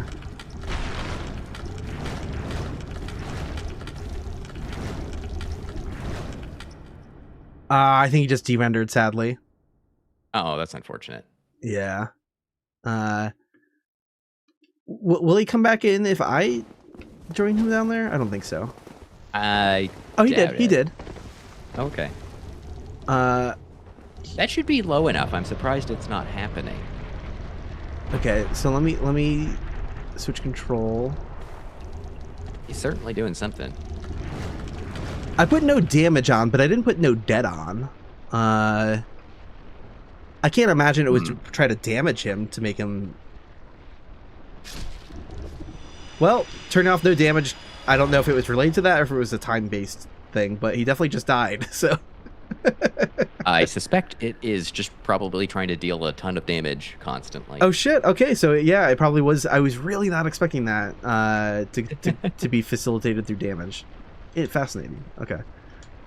Well, there we have it. Very obscure thing in Dark Souls that the few modders know about, but no one else does. Because why would they? How would they? But yeah, it's still surprising to me because it's like, why does this exist? Why is there not just a kill plane in those pits? Why is there no kill plane for the player in those pits? Like, I don't understand. Yeah, it is very bizarre. Hey, thanks so much for the super chat, Jam the Goose. He said, lads, how often do you do this? This is class. Hey, thank you so much. So we've been doing this every Sunday, assuming Hot Pocket Remix is available. Right now, this is a self-contained project where once we get through all of the maps, it'll be done for Dark Souls 1. But there's always the possibility of doing the same thing for other Souls games as well at some point. I imagine I probably would want to do that fairly soon after this one, but probably not right away. So like when we're done with Dark Souls 1, the data mining streams will probably stop for at least a few weeks or something. But yeah, for now, every Sunday. I just realized this region is used for something else, but it's used for something that is probably what its intended or initial intention was for. Which is what this gigantic sphere is what tells Solaire to go hollow. Oh shit! Okay, let's take a look here. Right, this is have you entered Lost Izalith? Ah, very cool, very cool. Yeah, I wouldn't know. That's why it's this huge sphere, but then it's like clearly they reused it for this kill plane thing. Oh, so it's used for both. Yeah, because if you're in this region, you're considered to be in Lost Izalith. And for whatever reason, they didn't just check if you're in this map before turning that kill plane on. They check if you're in that map and that region. Like I said, redundant, but maybe they had some problem with it. That's fascinating. Yeah, the Lost Izalith sphere here. Hold on. That sphere clips into a playable game space over by Ceaseless Discharge. I guess. Wait, is it? Can we make Solaire go hollow early when he's not supposed to? But do you have to meet him in like? No, I guess you don't have to. Or no, do you have to talk to him? But like just outside of in Izalith, like just after Ceaseless or Centipede. There's so many bosses. But no, you can. I don't think so. I'm visiting the wiki. Oh, hold on. Yeah, let me kill Ceaseless again. But this is going to be a huge pain to test because you're going to have to do Solaire's entire quest. I'm kind of curious to speedrun it right now. Okay, so the wiki says just after the Centipede Demon, Solaire can be found sitting near the bonfire. You don't need to talk to him here, and several steps from Solaire is considered Lost Izalith. Okay, let's fact check this. Yeah, Where's the boundary? Yeah, I'm curious. I'm curious about the boundary for that as well. I'll run down and take a look so chat can see as well. Lost in Izalith. Again. Yeah, because it basically, this sphere is the dome, and you only enter the dome, like you go through the crack in the dome as you, yeah. I'm having a hard time seeing the edge of it. Oh yeah, here it is. It's not exactly on the dome, but it's close to it. It's close to it. Close to it. So yeah, a few steps away from Solaire. So talking to Solaire in that position wouldn't be counted as in the dome yet. Right, but you go like a little bit past through the crack in the dome, and then you're in. Yeah. But so in theory, maybe yes, if you.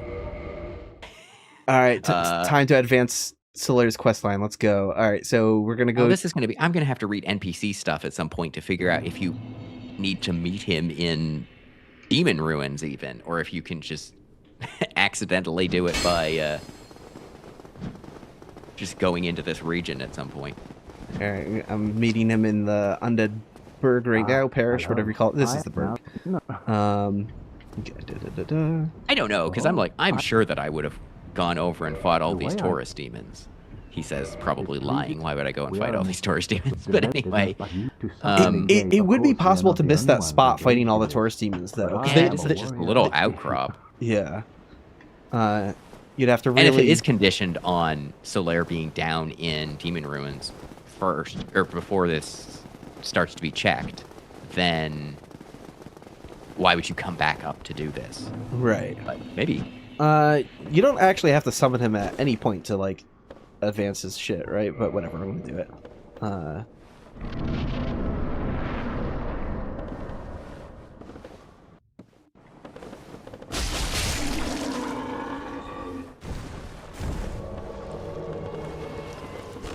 Yay, Solaire, we did it.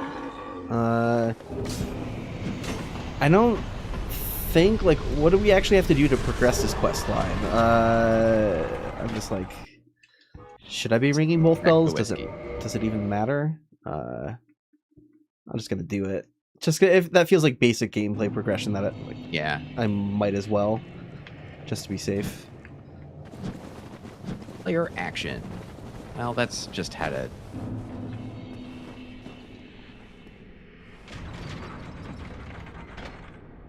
Yeah, that's right. You don't need to summon him. Alright, so we got both bells rung. I guess we'll just meet him in Anor Londo now? After speaking to him in the Burg, you'll next encounter him in Anor Londo. Yeah. I don't know why I'm reading this. Like, we all know how the Solaire quest goes, but anyway.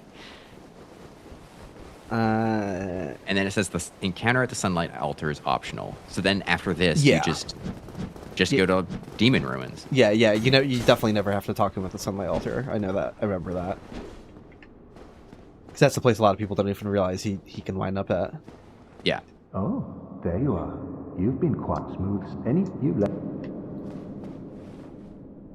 You really, if I own. Okay. And again, this is overkill. I'm sure it doesn't matter, but I'm gonna go kill Ornstein and Smo and get the Lord Vessel from Guinevere, just to be like super thorough. Yeah. In a way that the game is not really checking. Be pretty confident of that. Let's just do it though.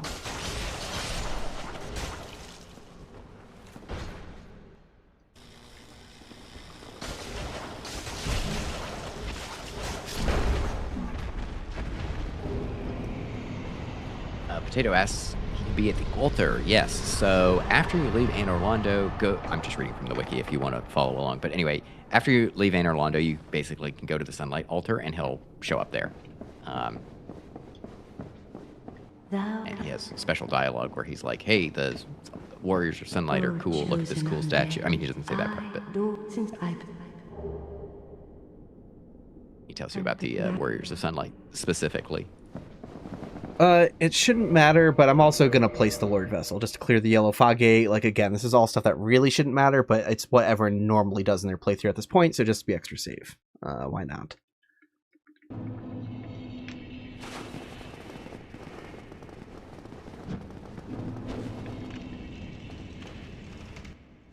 Alright, Lord Vessel placed. And then now we're going to go to the Demon Ruins. And I gotta draw that sphere again, and we're gonna... Oh yeah, we're gonna kill Ceaseless as well, yeah. Just to be realistic about walking into that space. It is interesting, because if you do talk to Solaire at the Sunlight Altar, not only does he talk to you about the Covenant, but he also talks to you about, like, his quest. Because if you don't, he's kind of... a little bit abruptly in Demon Ruins, being in full despair mode, and at Sunlight Altar he's basically like, I don't know where to go. So and he mentions specifically, like, should I go to Nido, should I go to Lost Izalith or whatever, so it's kind of setting him up to potentially meet you down here, but most people don't meet him at the Sunlight Altar, so it kind of blunts that a little bit if he just shows up there. All right, here we go. So, drawing the sphere. Again, the boundary's a little tricky to see, but it is clearly eating up a chunk of where all these Taurus demons are. So, yeah.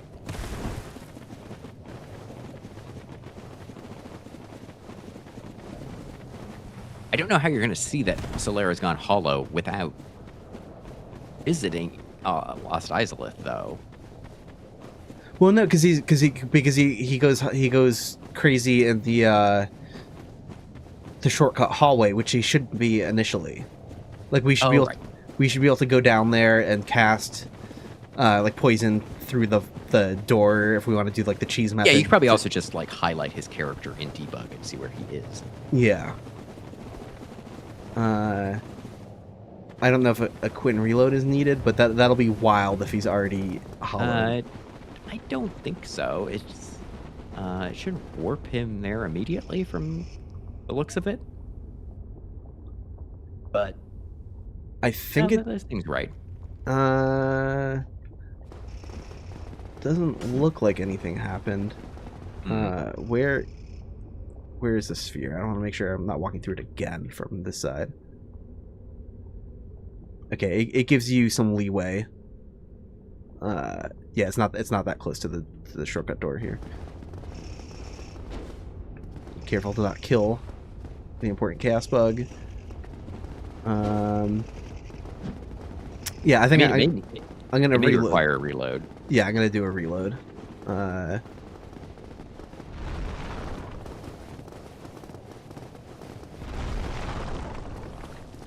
People think you should try killing the centipede as well.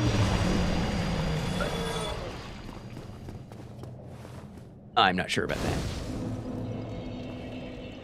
Yeah, we'll add that to the list of things to do here. So I'm gonna die. That's how I'm gonna do my reload.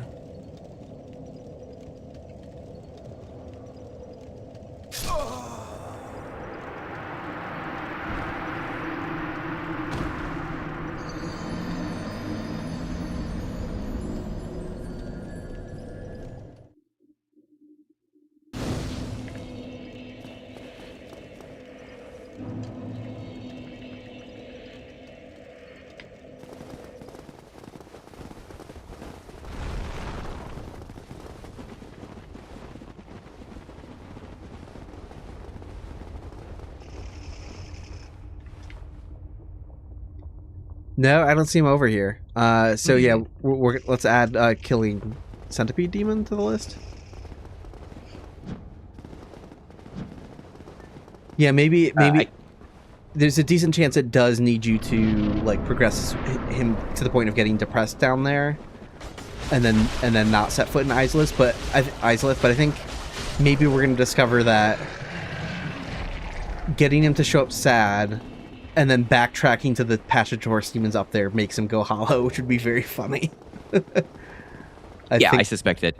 I think that's what's going to happen. Turn on, or I think I explained this before. Do you know how to check the state of event flags in debug? Oh, I'm not like very good at that. Okay. It's under event. Yeah, because we can see what quest state he's in. Unfortunately, I'm gonna have to like. Sure. Yeah. So if you, it is in. I think it's under event. If you go into new event flag, I believe. Okay. Think. Yeah, and then at the top, there's just you can just type in an event flag, and so we would be looking for 1009, but you could just do like 1000 or just 1000, and then it should show the state of all the flags that end with. Anyway, I will see it. So you can just type in 1000. Okay.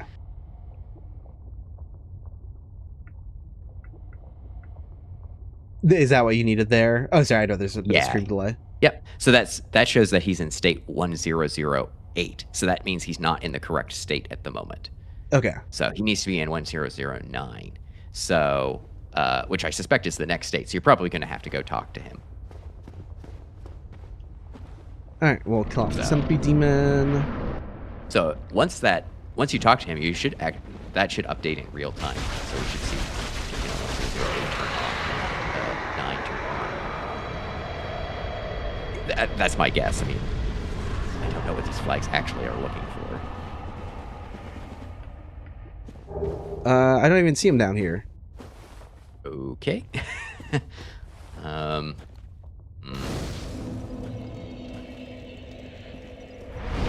Well, he's got to be somewhere. He's got to be somewhere. And I definitely exhausted all of the Orlando dialogue. I got him to like loop after. Or is he already hollow? Did it? I'm going back up.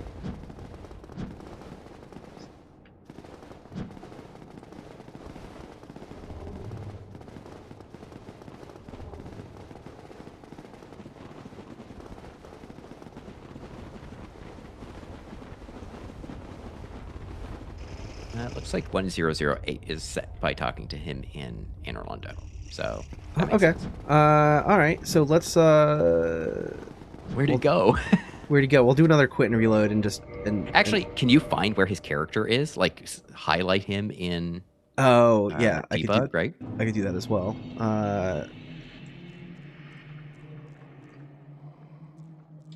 Oh, I don't know what character he is though. That's a good point. I can find him.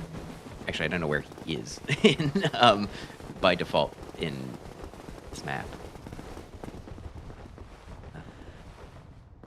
Enemies. Knight Solaire. Okay, but which Solaire? Well, I think I've got bad news. I think he's already hollowed over here. Okay. Well, that makes sense. You were in the region. Like I don't. No. It said he was rendered, but he's not. I'm a little confused by that. So maybe not. All right, hold on. Okay, but he is. But I think there's different Solaires. There's different. That doesn't make sense. Yeah, I think there actually are. Yeah, because I think.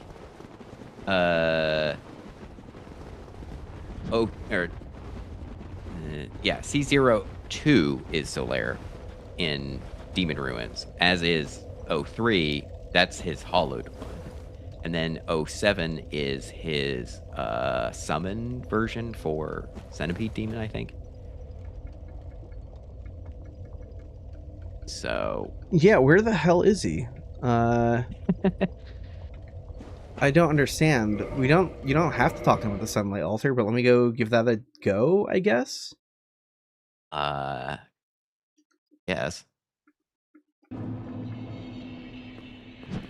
I will see if there's like some other condition for him actually showing up in Izalith, because it could think that he's hollowed but doesn't want to like spawn him in for some reason. You know, he's alive and well in Oh, hello there. in the parish. I'm glad to see you alive. What?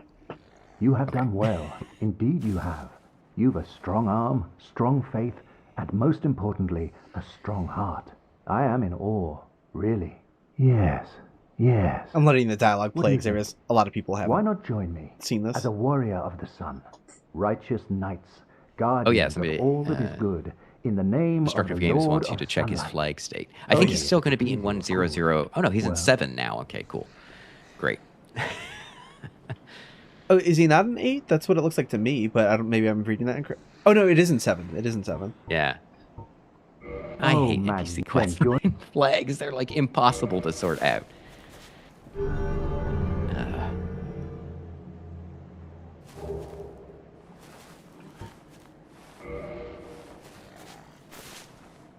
And there we are.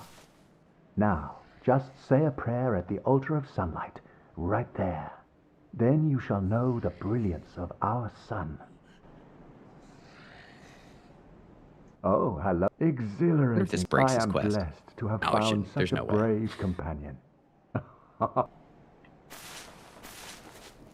hello. Exhilarating. I am blessed.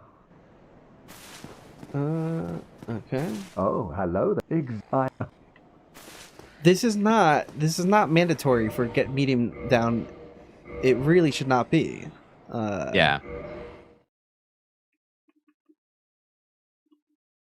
I mean, unless we're doing something. Uh-oh, we got 109 triggered now. Oh. Well. Or 1009. Okay, so that means that he now should be in Demon Ruins. Okay.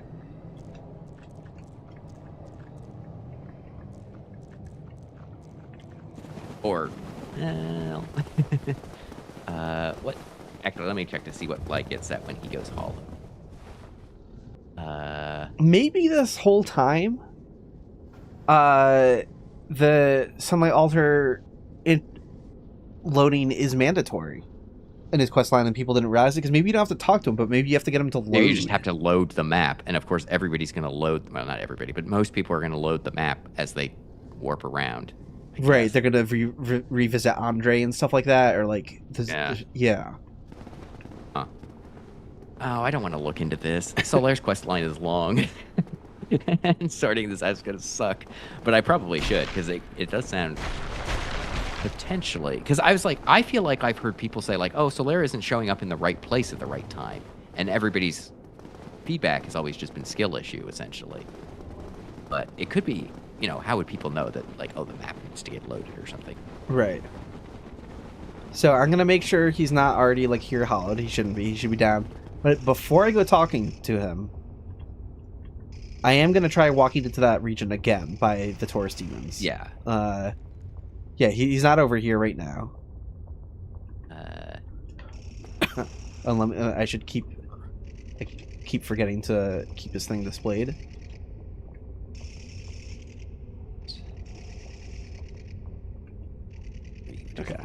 Okay, when he goes hollow, I think it should set 1002, maybe? Okay.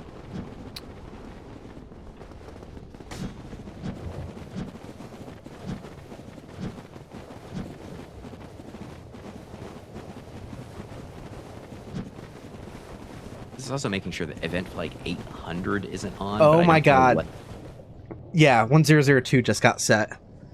Awesome. Um, Okay, so So I guess, yeah, so if he's down here, if you're progressing his quest line, but you didn't meet, because I swear, because that's why I was wondering this, because I've definitely heard people report, like, I was just progressing his quest line normally, and, like, I couldn't save him. Like, they tried casting poison through the fire, or something, like, doesn't go right. I think, like, someone, like, maybe opened the shortcut once or whatever, and, like, he was just there, hollowed already. They didn't even get a chance to kill the evil so maybe chaos they bug. did this. So maybe they did this. Maybe they got too close to all those Taurus demons.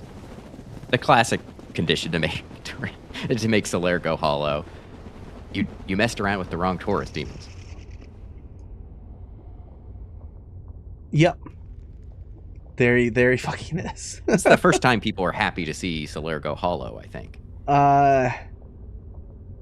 Wow. Yep. So messing It's with not cut content, but it's more stupid Izalith content. yeah, it's what I like to call jank content. New jank content discovery is yeah, everyone understood that going into Izalith without killing that red chaos bug causes him to hollow. We call it hollow, but you know, whatever, it's its own thing. He loses his mind. Yeah, no, so apparently you get too close to Izalith by fighting those Taurus demons, getting too close to them. Yep. Yep. Wow. Cool.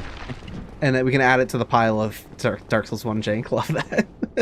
Yeah, so if Solaire is in Demon Ruins such that he could go hollow if you were to enter Lost Izalith, you can also trigger it by going too close to Lost Izalith near those Taurus demons. Near these Taurus demons, because it's the outside of the dome.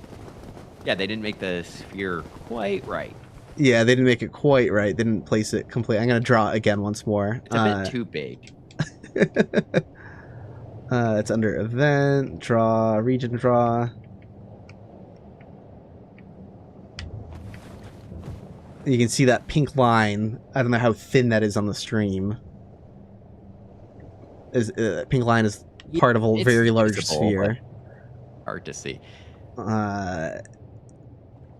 So yeah, basically, like, the starting location of these 4 Taurus demons, it's over here. Maybe a couple of these other ones. It's kind of hard to tell exactly because the sphere is so large and those lines aren't very thick. But yeah, unfortunately, we don't have a great way. In theory, I could write a mod that like gives you a visual effect when you're in the sphere. Oh yeah, here we go. There's another line at the top. Yeah, basically just hugging the cliffside, hugging the cliffside close to this dome is the problem. Certainly being an Izalith with the lava does not help with the visibility of of things. But yeah, if you're just running along the cliffside here, apparently this satisfies entering Izalith when it clearly shouldn't. Clearly shouldn't. Yeah. That is some jank garbage right there.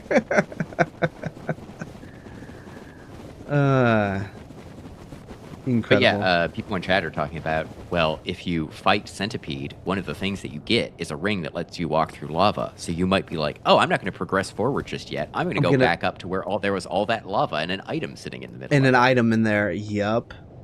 Yeah. That's kind of what I was thinking. And who knows, you might, as soon as the lava drains, you might go and kill off those Taurus demons don't respawn. So you might be incentivized to just go over there and like kill all of them too. Incredible. Well, I'm glad we followed. That took a while to get through, but yeah, I like that both things that we've discovered that's kind of jank so far is because of this region. For two reasons. Yeah. One is the region is being used for something ridiculous, and one is the region is the wrong size. It just allows a ridiculous thing to happen for Solaire. That is incredible.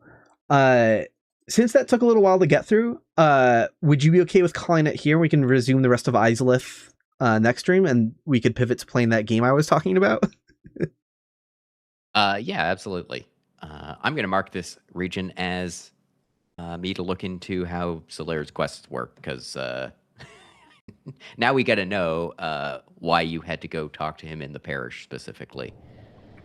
Yeah, that's weird because that's the other thing we might have learned is that like maybe that actually is vital to his quest line. Not talking to him there in here because that doesn't some mean script has to run. Some script has to run. Like maybe that he does at least have to quote show up in the parish, which means loading the parish map or something like that. You know, loading the undead right, which is entirely possible that you could skip. For example, actually no. No, I guess it would. You could because you could get the Lord Vessel and you could warp straight to the Daughter of Chaos Bonfire. Well, but then you can't get past the Gold Fog Gate without placing the Lord Vessel, which you have to do in Firelink. Oh, you have to do in Firelink, which would preload the map, but maybe that doesn't count? Yeah, I don't know.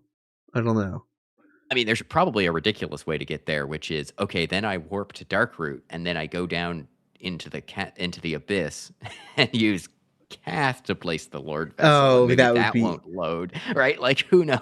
Yes, anyway. You could do that, hypothetically.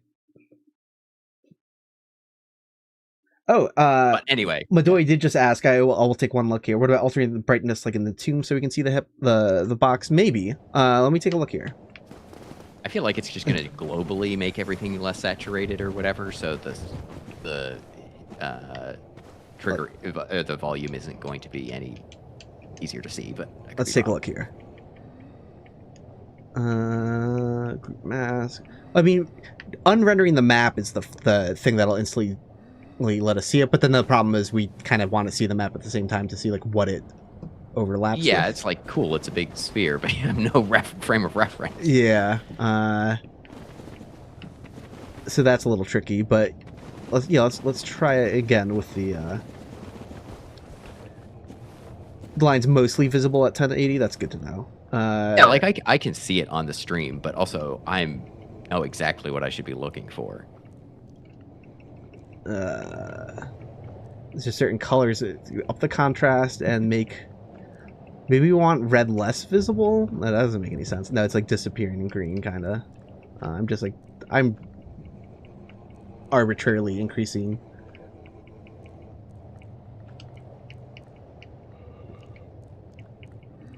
Saturation. Sorry. We're gonna deep fry this stream. Just rapidly shutting the map on and off is like the best thing you could do for its avert your eyes. Yeah, sorry, chat. Can you go walk up to the one line that you can see just to put it like front and center on screen? Oh, yeah. I know it's not going to get any larger, but might help people see it a bit. Yeah. Yeah, I don't think the brightness will help at all, but no. Anyway, this is roughly the extent of the sphere. So yep. So yeah, just being over here can get them to hollow early. Oops. Lower the game resolution. Yeah. So I'm going to let me hop over to OBS. I'm going to get rid of the spreadsheet. I'm going to pull up a window here. Let's see. Where is this? Oh, I did bookmark it, so I can just go here.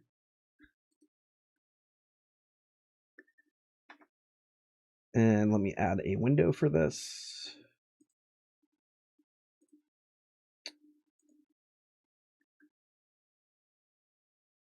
We're going to do, let's see, window capture. I'll just delete this later.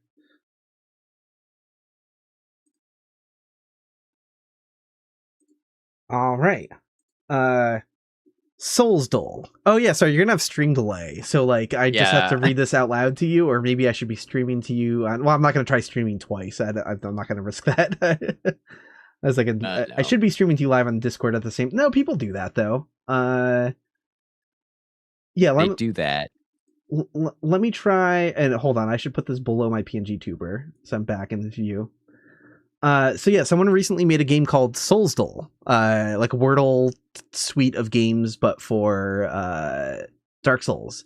and I unfortunately did play the first category today. And then I was like, wait a second, I got to do this on stream because this is actually pretty fun. Let me see if I can stream to you in Discord. I think that'll be fine.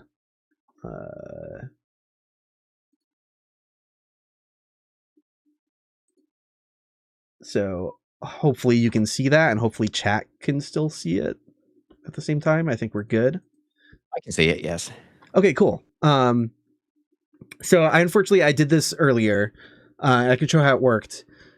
At the top, it's showing me all of the games that are included. So it's including everything from Demon Souls, the Dark Souls trilogy, Bloodborne, Sekiro, Elden Ring, and Night Train, even.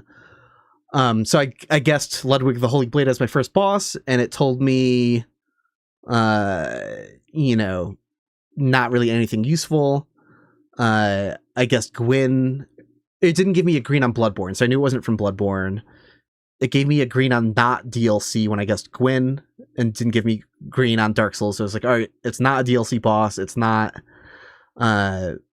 Basically just worked my way up until guessing it was Dragon Slayer armor. Got it with like the last guess available or whatever. So that was pretty sweet. But there's the other games in here. So let's go check them out. This is classic. So this is what, NPC? Chat is requesting a zoom in because they can't read the text. Oh, yeah. Let me do. Yeah, that is. I also can't read the text very well. But Yeah, that's okay. I can make is, do. It is tiny. How do I do that in, let's see, OBS? I don't think it's going to use up the full screen space, so hopefully it's a little bit better. I've played half of these games, so I'm definitely an expert. So it wants us to just guess a character name. I guess we're guessing an NPC. Do you want to pick a random NPC? Let's do Solaire. Let's do Solaire. Oh, and it has like a drop down thing, so you can kind of, like, if you don't fully remember a character's name, you can kind of guess around. Okay, it is a human male. Wow. Who is not from Dark Souls 1. Okay, it must be a merchant, right? Because no merchant is grayed out, right? Oh, is that true? And he's not, yeah. and whoever it is not an ally. Okay, so a human male merchant. What's the name of the guy? I'm gonna guess the guy who's in Dark Souls 2 in the Iron Keep. What Magirold? What's his name? Yeah, Magirold of Lanafear. Of course. Oh shit! Oh shit! Okay, Dark Souls 2. Okay, now come on. If his role is merchant, or what do you mean? He's a merchant, but his role isn't merchant. Come on. Oh yeah, wait, what? Oh, so no, that's a good point. I was gonna kind of think this next, and Madoy guessed Leningrast. I think that's a good answer because he is technically a merchant. His primary role isn't. I mean, like, yeah, he sells stuff, but he's a blacksmith. Yeah. So I think that's what we're. Boom. Nice. Fuck yeah. I certainly helped with that. No, but that was very good to hang up on the discrepancy on, like, role not merchant, even though it gave us yes to merchant before. Yeah. That actually makes a ton of sense. This game rules. This is gonna be a lot of fun. Okay, so quote is the next category. Go and fall off a cliff. I know who this is instantly, but I'm gonna give you a chance if you don't know who that is. I know this quote, but this is the Undead Merchant. Yeah. Yep. How is he named Undead Merchant? Yeah. Yeah, he says that if you don't buy anything from him. It's yeah. Silhouette. Okay. Is that what's his name from the Dark Souls 3 DLC? Are we looking at it? No. I don't know. You mean like the crow guy? No, I don't know why I think it might be. I'm seeing a ball on a stick. It says it's a boss. Guess the boss from the Silhouette. I would not call this a silhouette, but yeah, anyway. I wouldn't call this a silhouette either. That's not what I was expecting. From the blurred image.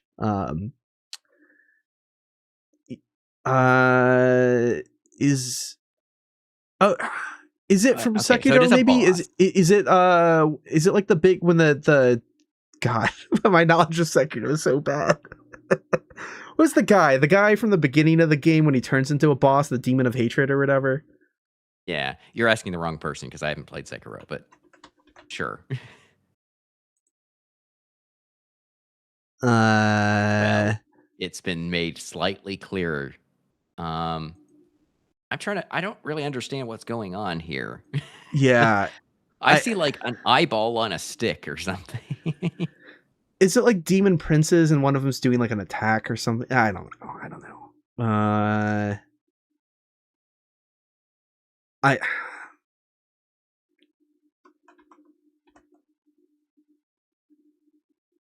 It feels very Dark Souls 3. Like the visuals of it feel like Dark Souls 3 to me. Yeah. I still can't. I wonder. Like I'm looking away from chat. So kudos to chat if anyone guesses. But now I'm not. I don't want to look for help. I'm looking at chat, but people are not being helpful. It might be like I'm gonna like walk away from my computer monitor and turn around. Surely making it more blurry will help.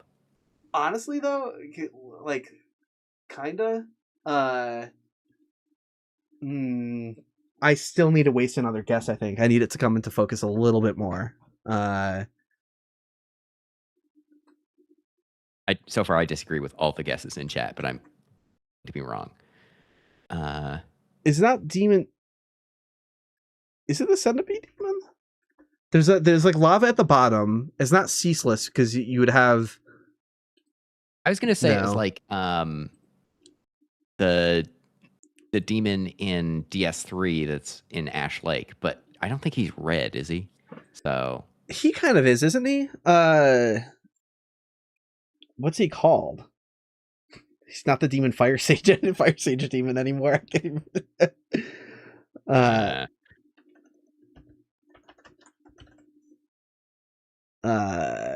what the hell's his name in Dark Souls 3 again?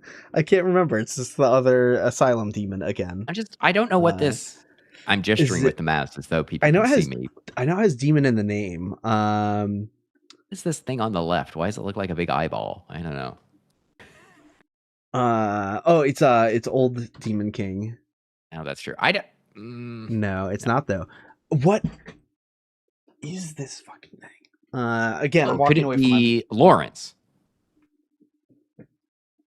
You know what? That feels pretty good.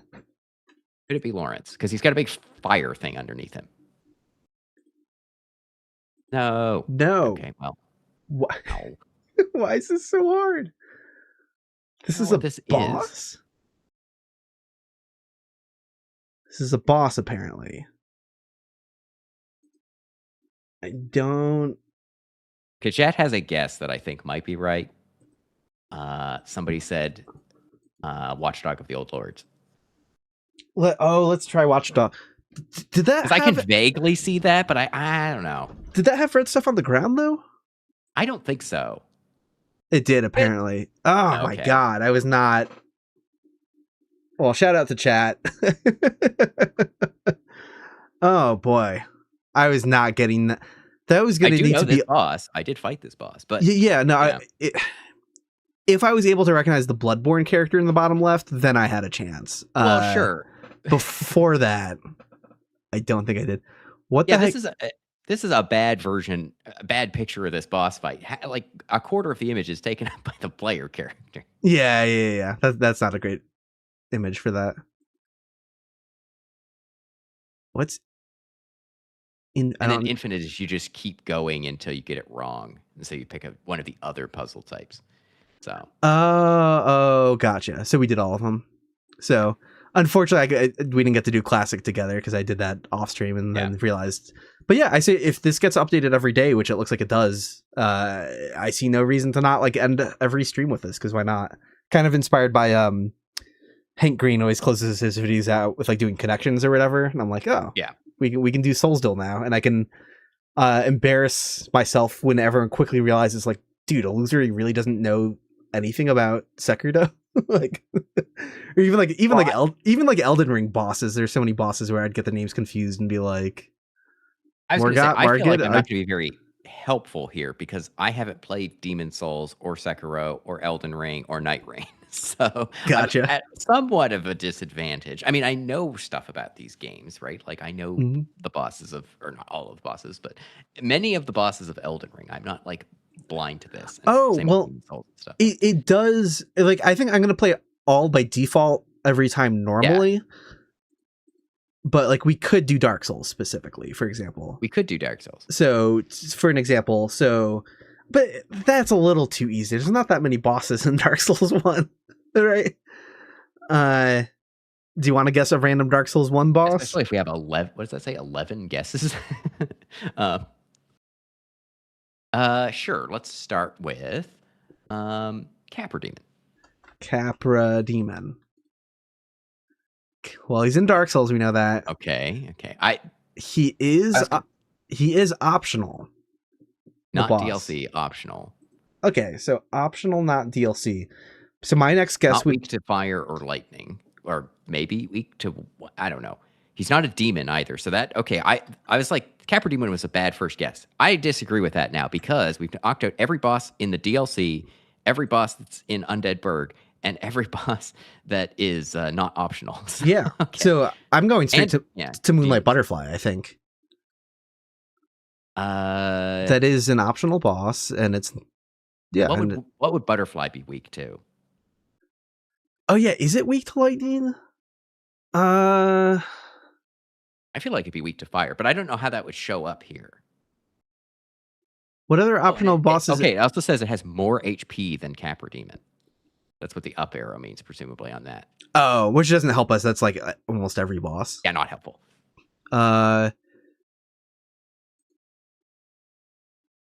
Weakness standard. Ugh, I don't like that as an answer. It's funny. Type insect. Seeing like all the classifications that were made to make the game work. That's not a real internal type like demon is, but anyway. No, yeah, exactly. They have to make it work for all of the games, so they have to arbitrarily come up with their own category. Okay, so the other optional bosses are Priscilla, Gwendolyn, Stray, but Stray's a demon, so Stray's a demon. You're right. Presumably. Yeah. So, it's bugging me out that Priscilla was yesterday's answer, but depending on how these things are randomly selected, that doesn't mean you can't have the same thing twice in a row. Chat is saying that the categories or the things just rolled over, so we could play everything again, maybe. But hold on, did they really? Hold on. I mean, it is the hour. No, in all, it's still showing. Oh, okay. Yeah, I don't think so. Chat has said Gaping Dragon is also an optional boss. Who else? Let's try. Izalith one of demons. Let's try Gaping. Nope. Okay, it also says. Okay, but it has less health than Gaping, which is not hard to do. Gaping is very healthy. Oh wait, it still had more HP than the Moonlight Butterfly. Should we just try Priscilla? I'm dying to know if that's if that's can happen. Nope. Dragon not, but it's okay. Humanoid is not lit up here. See, I would think if my understanding of Doles is correct here, that if it was partially humanoid like Gwendolyn, then this should light up like yellow or something. But maybe not. I don't know how this works. Right. Yeah, I guess we'll just try Gwendolyn and see what happens. Yeah, it was Gwendolyn. Ooh. Okay, Gwendolyn's not humanoid, but he's a god. Yeah, god. Yeah. You could still be humanoid and a god. Yeah. Humanoid just means vaguely has the shape of a human. Any Star Trek alien is a humanoid. Ooh. If they're not, yeah. Okay, yeah, people said try refreshing the page to see if it was... Oh, yeah.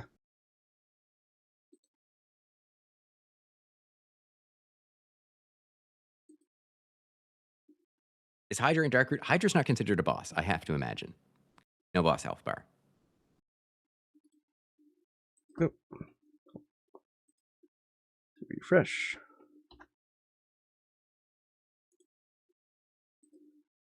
Well, it doesn't look like it's new. Yeah, I just refreshed. Next trial though? What is it? I don't I don't know what understand. that means. Is that?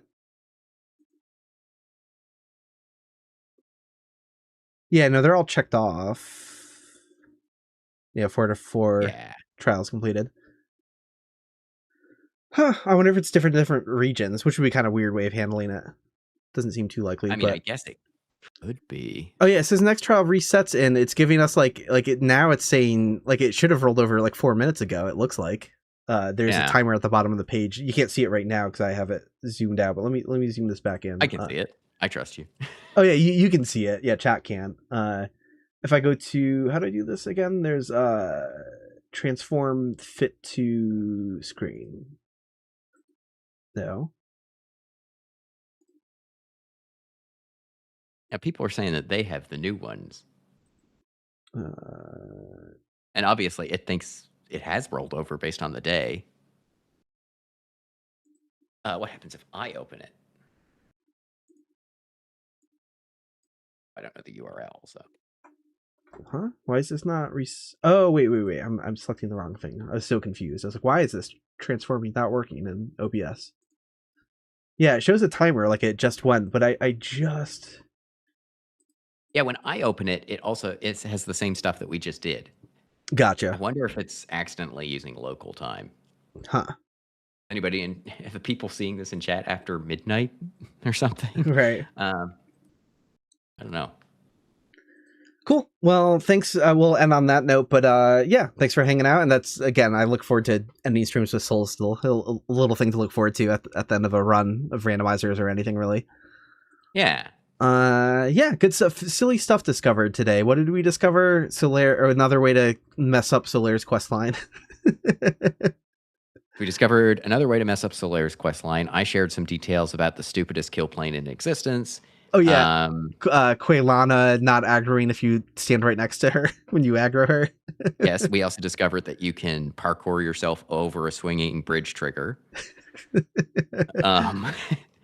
And we showed off the Hydra doing a stupid jump. Yeah, and we found some stuff to do with the slides, so you can slide up a hill if you are a modder. And we found a cut patrol path for some necromancers. Yeah, necromancers in Tomb of the Giants. Yep. Cool. Well, thanks again as always, and thanks again to chat for hanging out. And yeah, I should see you next week again. Same bat time, same bat channel. And yeah, as always, I'll post on like Blue Sky or whatever, or in YouTube posts actually, like what the stream is going to be the next day.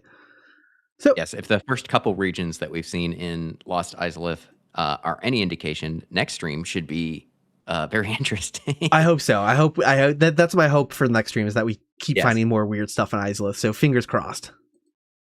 Cool. Have a good night, everyone. Catch you next time.